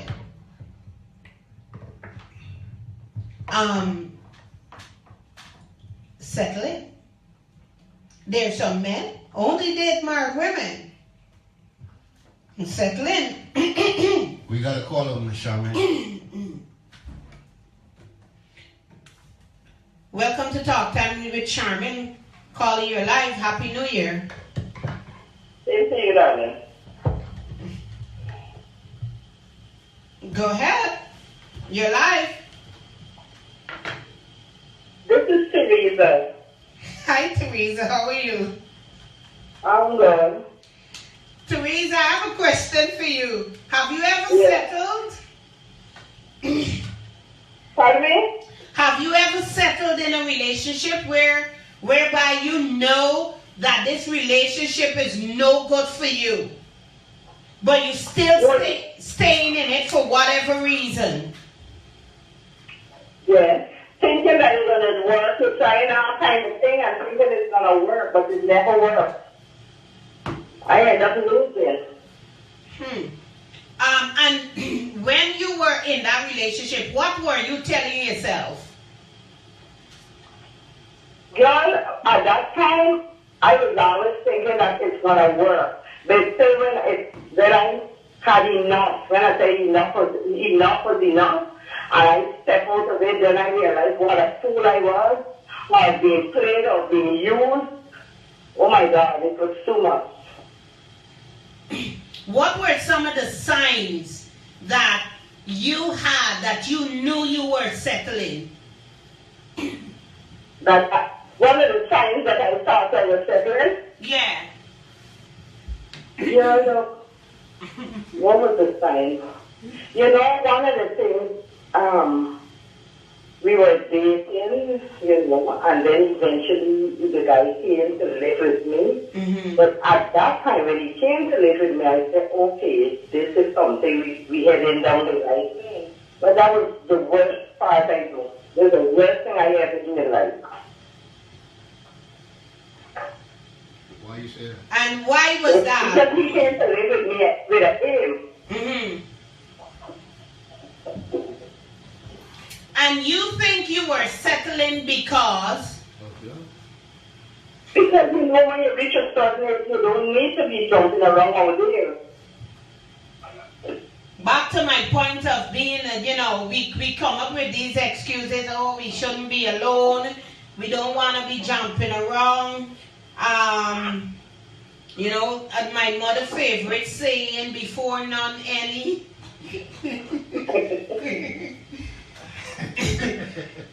Teresa. So, but what was your breaking point?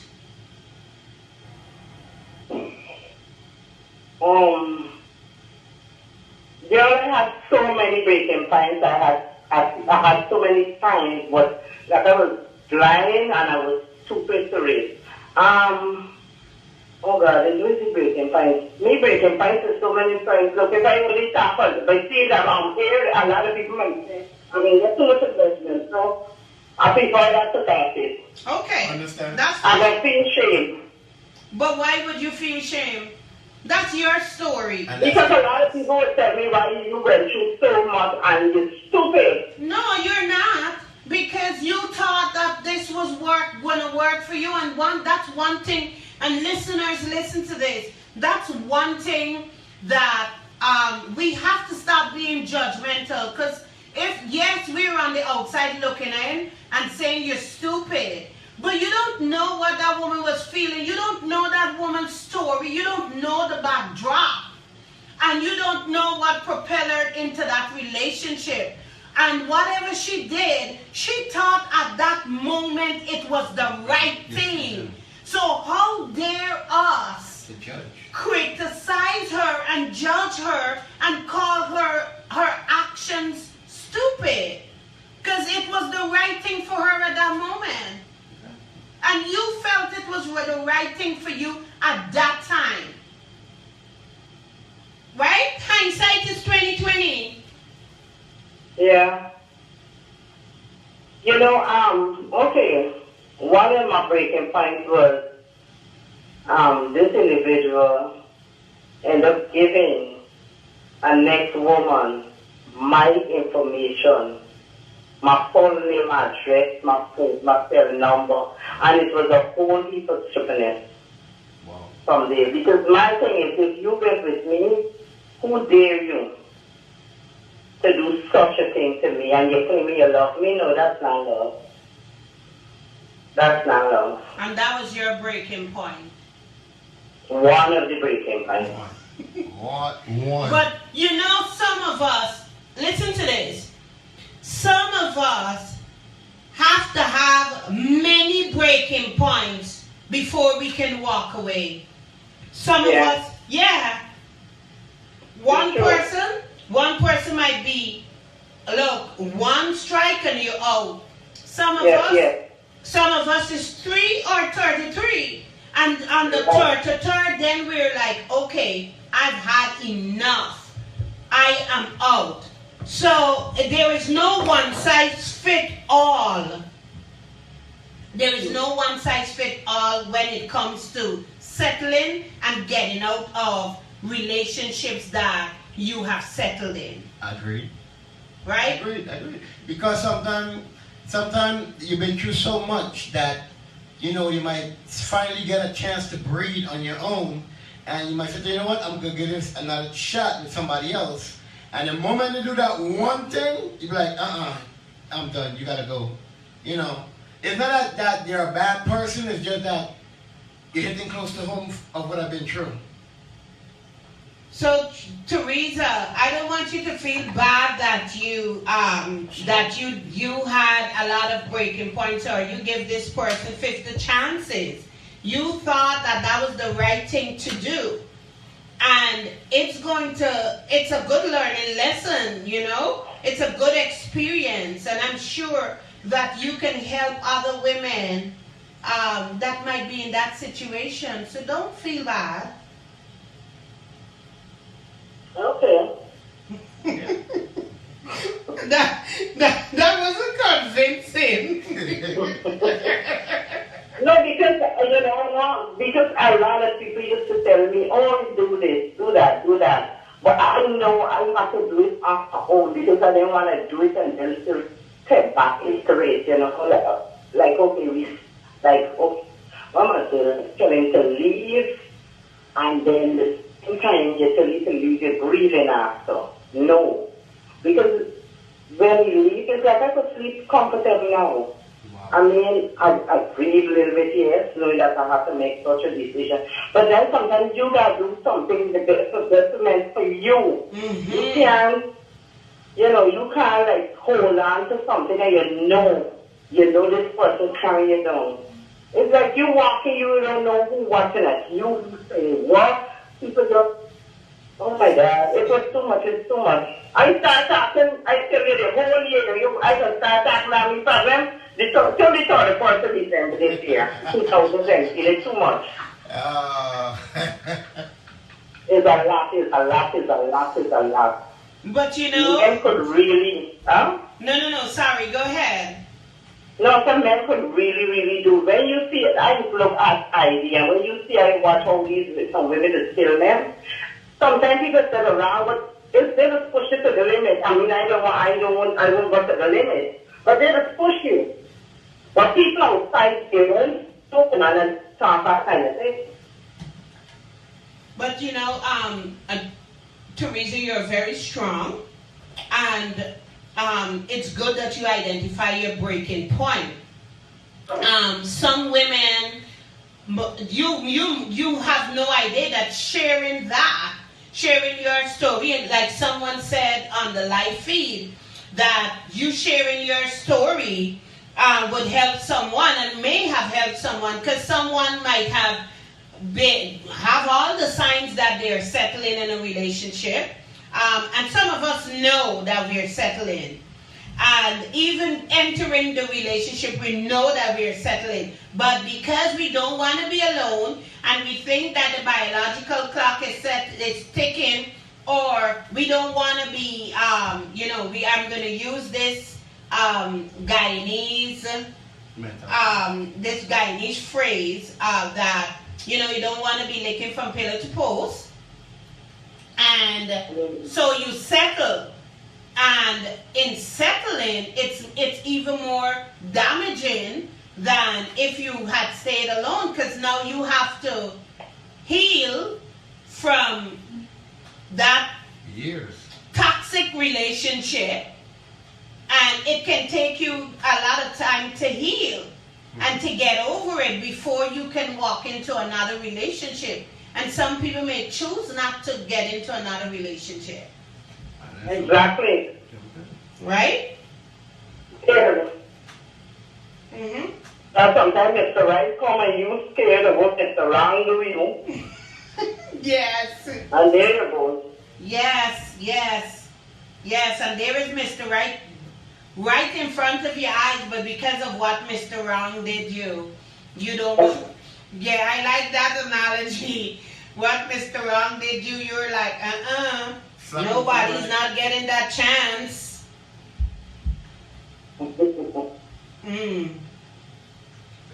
Thank you so much, Teresa, and thank you for sharing. I hope that you trust us a little more and share more with us at some point. Yeah, piece by piece. Yeah. Thank you. You're welcome there. All right, bye-bye. Bye. 718-342-0510. Are you settling? People settle because they have low self-esteem. They have the fear of loneliness. They think that their partner will change. He's gonna change. Just give him some time. They're fearful of being financially unstable because the partner, is the financial supporter of the family. Some people stay in relationships, Andrew, because they are ashamed to let other people know that relationship didn't work. What they put up with? So they're like, nobody's not going to, I'm going to stay here. I can't let anyone know that this is not working. And some people also think that, they said every relationship have their problems. They ain't got no perfect relationship. Right? Right. So that's the phrase they use to console themselves to continue settling. We got to call him, Miss Sharmin. Calling you live. A Happy New Year. Welcome to Talk Time with Happy New Year, Miss Sharmin Prince. How are you? For welcome me, Matthew. Me there, I'll give me there for you. Me there. I'm listening. Please but sometimes we settle because it's so many factors why we settling for. Hold on, Judith. Could you turn down the Okay, yeah. Wait, hold on. Wait, I can't get. Oh, shit. I can't get my volume button. Wait. Oh, God, the computer's acting up now. Okay, yes. I'm sorry. That's okay. Yeah, because I was listening and I just said, let me just call in. And so, because, sometimes we settle in, but it's so many factors why we settle. You name quite a few of them. And sometimes it's also a way of escaping when you're in a broken home, meaning the household is dysfunctional. So you meet someone on the street and the person maybe promised the things that you can't have home. So people then settle for that also because it's a way of escaping to leave. So you settle for something knowing that's not what you want, but at the time you're going to settle for that because you want an outlet. You want to get out where you are. And then sometimes it's also fear. And sometimes it's so many different things, and I said you topped so many of them already. And sometimes as you get older, like, when I was younger, yes, growing up, sometimes you're in a home with so many siblings, and things are not working out. As I said, sometimes it's broken homes. Father is not there, mother is there, mommy trying the best to do. So as a youngster, sometimes you're like forced out of the home. So you start a relationship. Yep. And I guess at the time you're hearing everything that you want to hear. And then you settle because you don't know any better at that time. That's true. That's true. So you go in it, and as you get older, or if you're out of that relationship, you get older, you learn. Some of us learn fast, and some of us learn slow. Mm-hmm. You know, because as I said, it took me many years for me to come out of my relationship, even though I know it was not a good relationship, but because you had children already. So it's like, how do you leave? You know, how do you start? Because you begin a relationship, you bear kids in the relationship, but you know that it's not the relationship for you. Mm-hmm. So, how do you know that the relationship is not for you? Because of, okay, as I said, when you're younger, you come from a broken home, certain things you settle for. But in your mind, you know this is not right, what the individual is doing to you. Mm-hmm. But because you made a commitment, and then sometimes society, people, and you don't want people to talk about you. Mm. So sometimes you stay in the relationship just for people's sake, not for your sake, but for other people's sake. Mm-hmm. And then you also see, because maybe you have children with this individual. Until you meet one of your breaking points, Mm-hmm. that you cannot take it anymore. Okay. Okay. You forgot to do And what are some of the breaking points?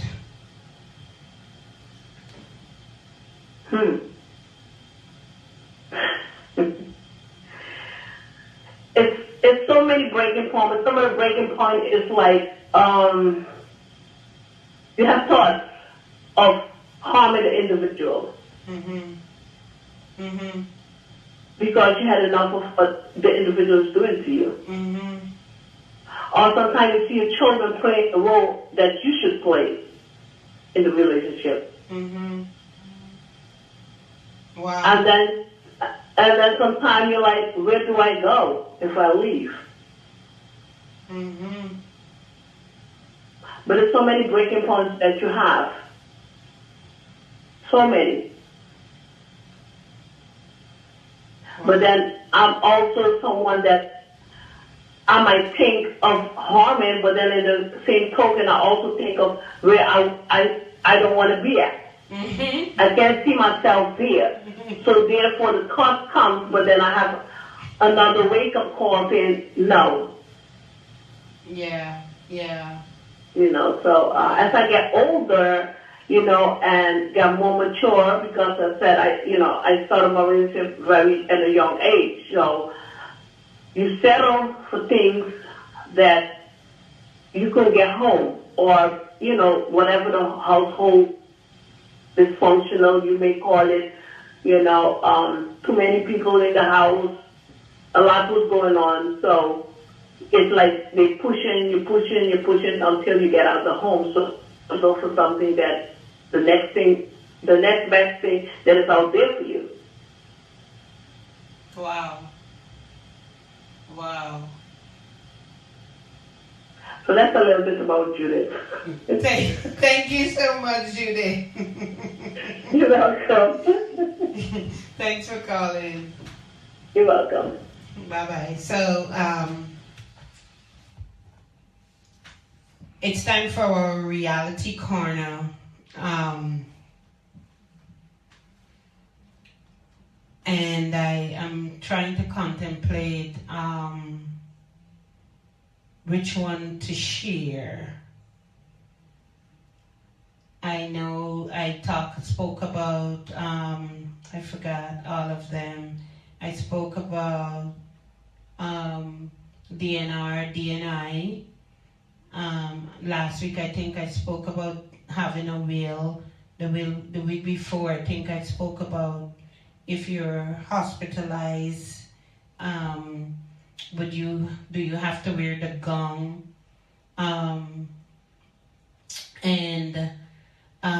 Like one of my friends said to me, if you get sick, I think I said that I touched on that. If you get sick, you'll have disability funds, right? But the disability funds is only it's temporary, 3 months, maybe the maximum 6 months. But if you have to be out of work for an extended period of time, do you have savings that can back you up?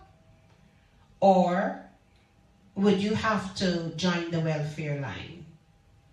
That's my reality corner for tonight. Before we go to the music, I got a question to ask you. Like, say grandma and grandpa been married for, say, 20-something years, 30 years, right? Mm. And since the last child turned 18 or, say, 21, either one, grandpa decided he don't want the marriage no more. Mm-hmm. How do you describe that? Like, was he like suppressing and don't waiting? even continue.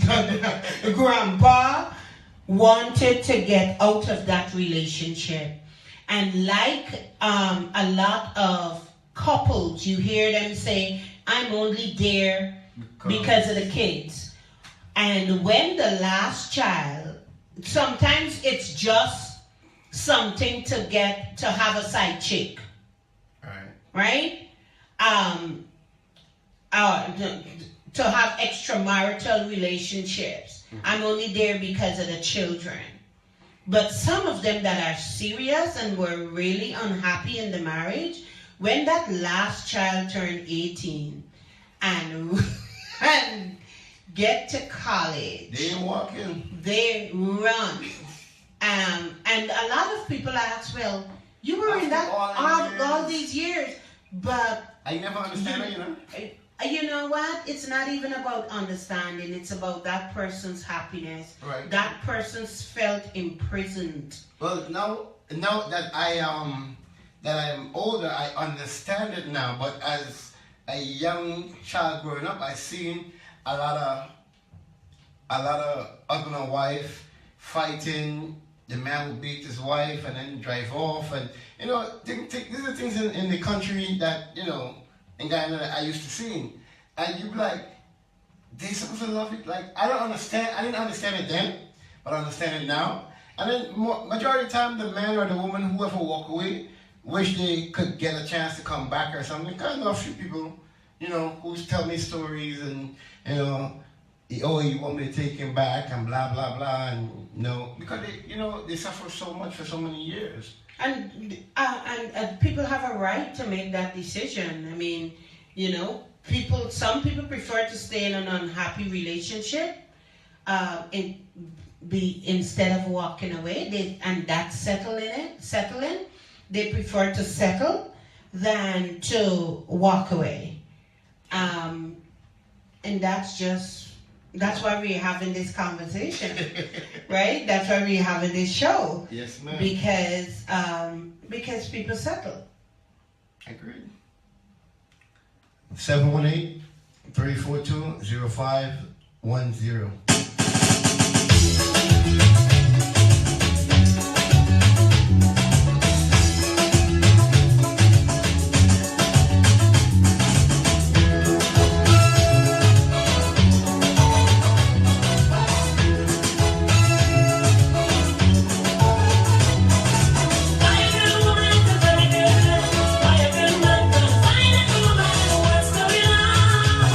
What's going on?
So we were on our last, on the last half hour of the show. Why do we settle? We, discuss the signs and some of the factors like low self-esteem and being fearful are some of the reasons we settle. So the number here is 718-342-0510. You can call us and join the conversation. If you have settled, what were some of the reasons that you settled? And just share, why do we settle? What are some of the reasons that we settle with, and we make that choice to settle in relationships, in jobs,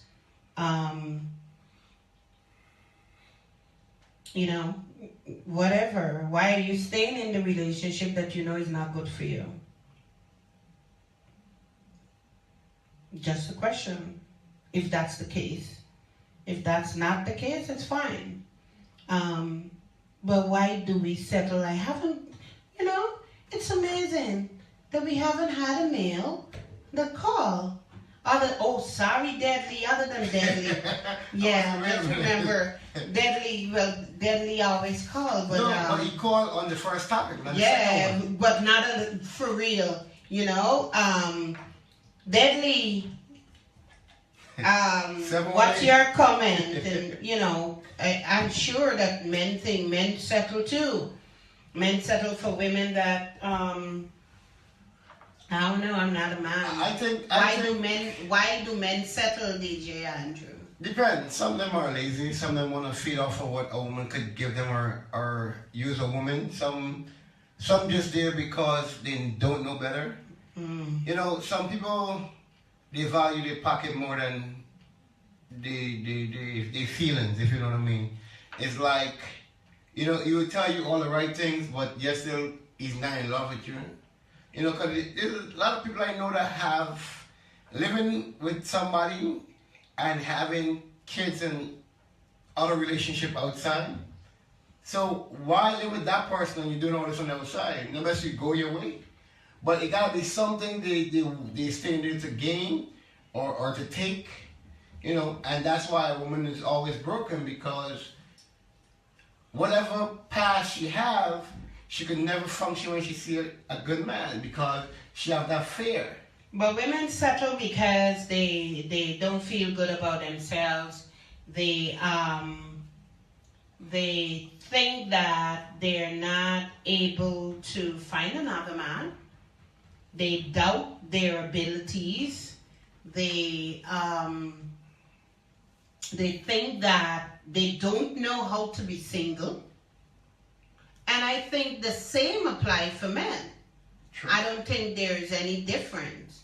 I just think that men are the same way. Some men stay in abusive relationships with women because they don't feel good about themselves. Women tear them down so much. But some men run away from those relationships because there are some men that would not allow women to verbally abuse them. That's true. Some men would not allow a woman. The woman has one chance. After that one chance of being verbally abusive, he's out. Exactly. And there is nothing that can make him return. Also, there are women like that. On the other hand, there are women that men can walk all over them. They can be the doormat. And they're comfortable with being the doormat. Because if they don't know what's... But that's what I'm saying. It's It's not even about that. It's how they feel about themselves. They don't feel good about themselves. So they stay being they don't mind being the doormat. And that's the sad part. The thing is, well, okay, we've identified all the reasons why, and the factor is why people, let me just stop saying, why people stay or why people settle. The fear of being single, they're staying for the kids, they're codependent, they have low self-esteem, the fear of loneliness, they think that their partner will change, fear of being financially unstable, they're ashamed to admit that the relationship did not work. They don't believe any relationship is successful.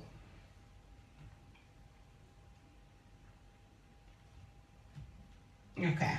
Caller, you can try as well. And so, so how can, there might be someone out there who is saying, I know I'm settling, Ms. Sharmin.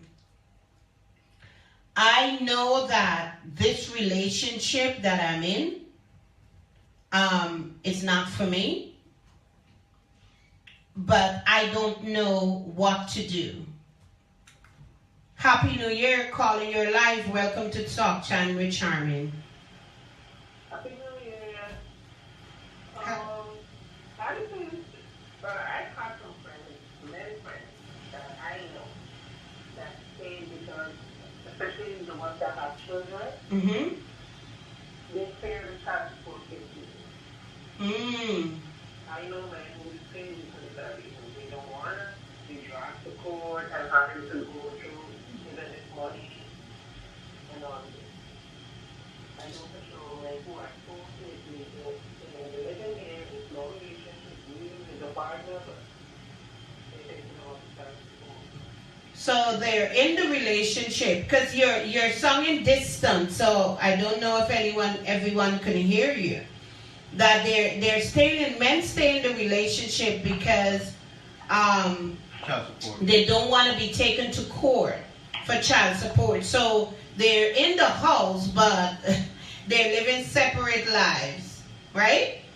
No. I have friends that they're not really living separate lives. Oh. No. So they're in the relationship. Maybe that's an excuse, but I don't think it's an excuse because it's been said more than once. He verbalized it more than once. His children, thinking about his children. If he leaves and he has to give child support, he's not sure that the money that will be left for him will be able for him to sustain himself, to get an apartment by himself, and come up with food and everything. Why, with what's left from his check. So that's one of the reasons why he's holding on. And then he has sons too, boys. So he wants to make sure that he's safe to raise the boys. Wow. But he's still in a relationship that I know for sure. He says he's still in a relationship. I have one friend right now who's out at the moment. This is his second time out. But he always winds back up going back home. He too has 2 boys with his wife. But then this is the longest time he's been out, but usually he goes back home because primarily he wants to see his children. The one that is out right now, the wife did not take him to school because he takes his money over for his kids.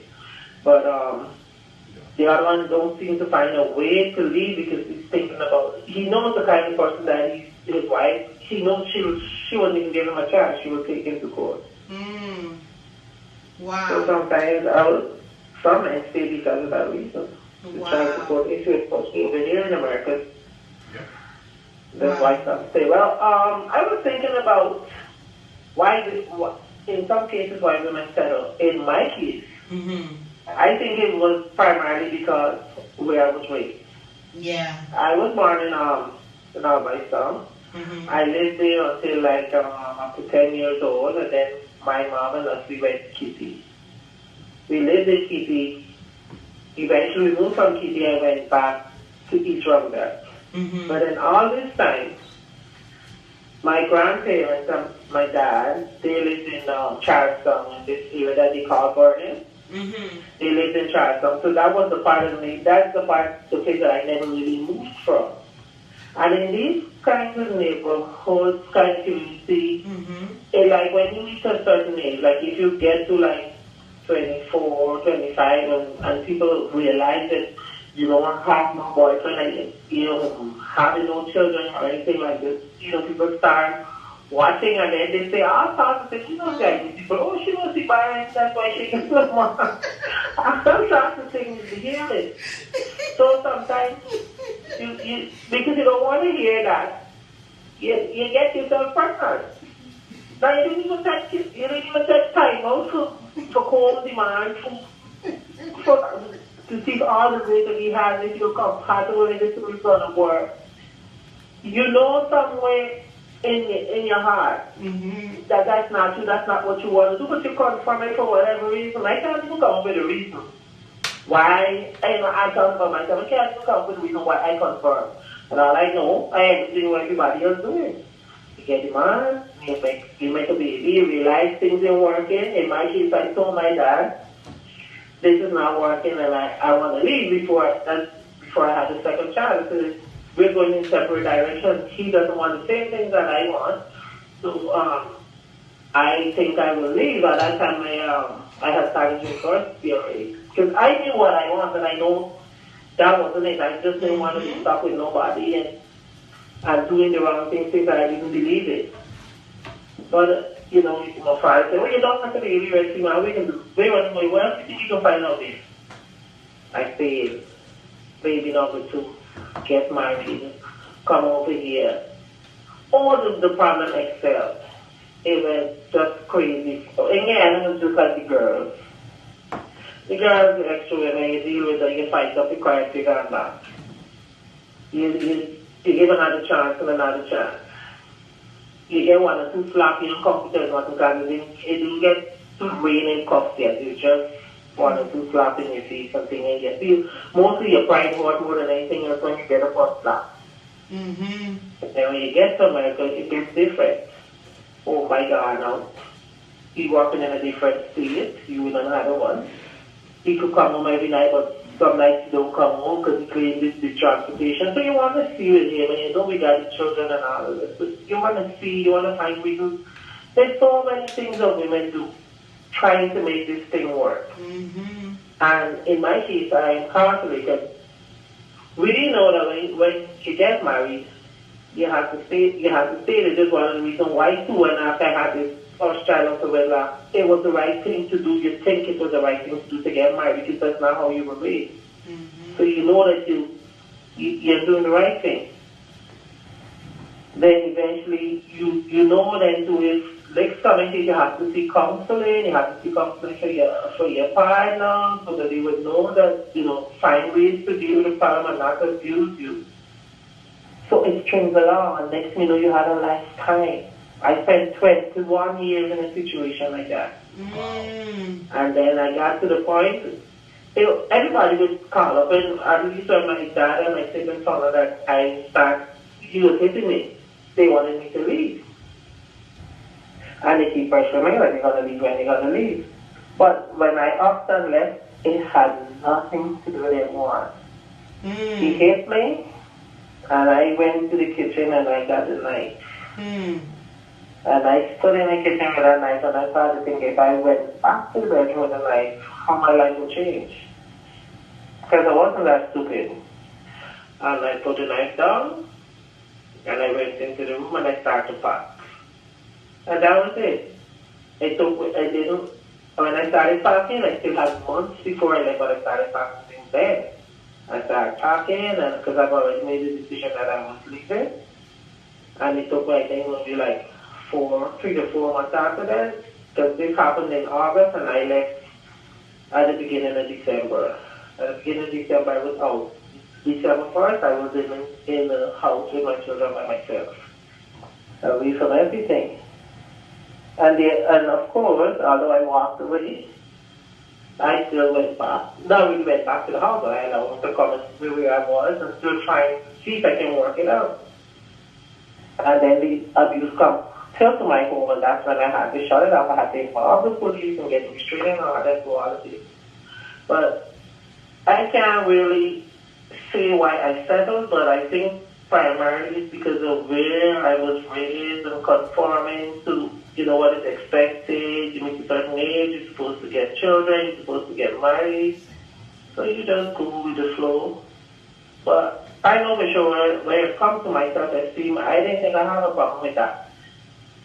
Because I like me, I have things about myself I like my beauty, I like my face, I like my skin. I didn't think I had a reason, and I never fall back.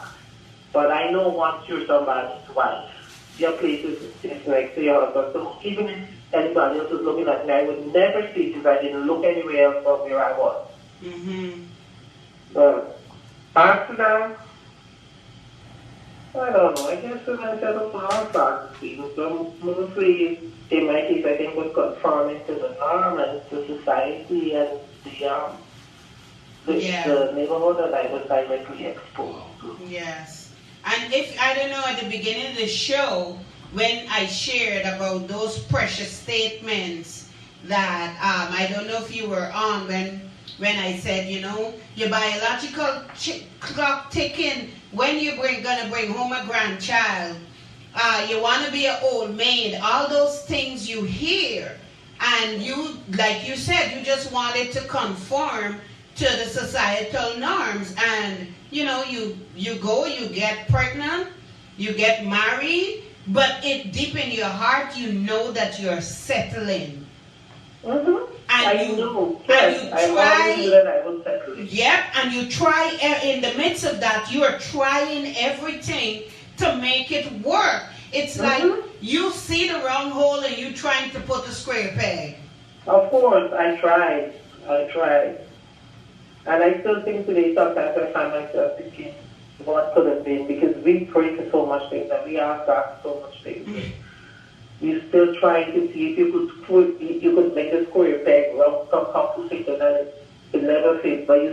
And it makes you feel like you're a failure. It does. It makes you feel like you're a failure. Yeah.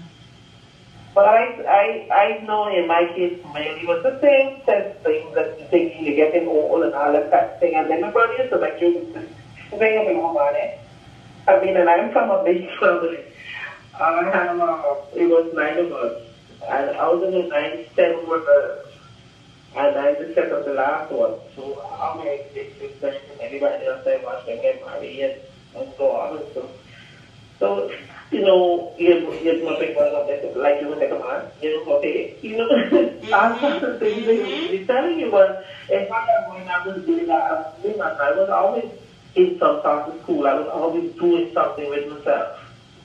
I was never like just laid back and not doing nothing. I'm either working or in school and working together. That's why I know in my case it was just a settle and just conforming to society and what they expected me to do. Samantha, if someone that is listening to the show right now is in a relationship and they know that they're settling, but they don't know, what advice would you give to them? My thing is, I searched myself. I had quiet moments. I had the quiet moments by myself, and I started to search myself and think about what my value was, how I valued myself, and what I needed from me. And that's what propelled me to leave as well. Because the one thing is, even though I was in that relationship, I never stopped going to school. I never stopped studying. I never stopped trying to get myself forward. So you have to find little programs. That person would advise you to find these little programs, see how you could squeeze yourself out to do something for you. Even if you have the children, find a way to do something for you that's going to better you, that's going to empower you. Even if it doesn't empower you economically, at least it will enrich you in your self-esteem, your mind. Condition yourself that you could do this on your own, that you could do stuff for you. Find little programs, even if it's just something to read or just spend like 2 hours a day. So many online forums that you could use now. There's always something at some community centers, especially if you're living in America. There's always little some little group somewhere that you could even squeeze in an hour or a half hour.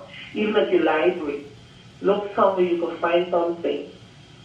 Look at you, try to better you, and everything else will fall into you. Thank you so much, Samantha. Thank you for that. Thank you.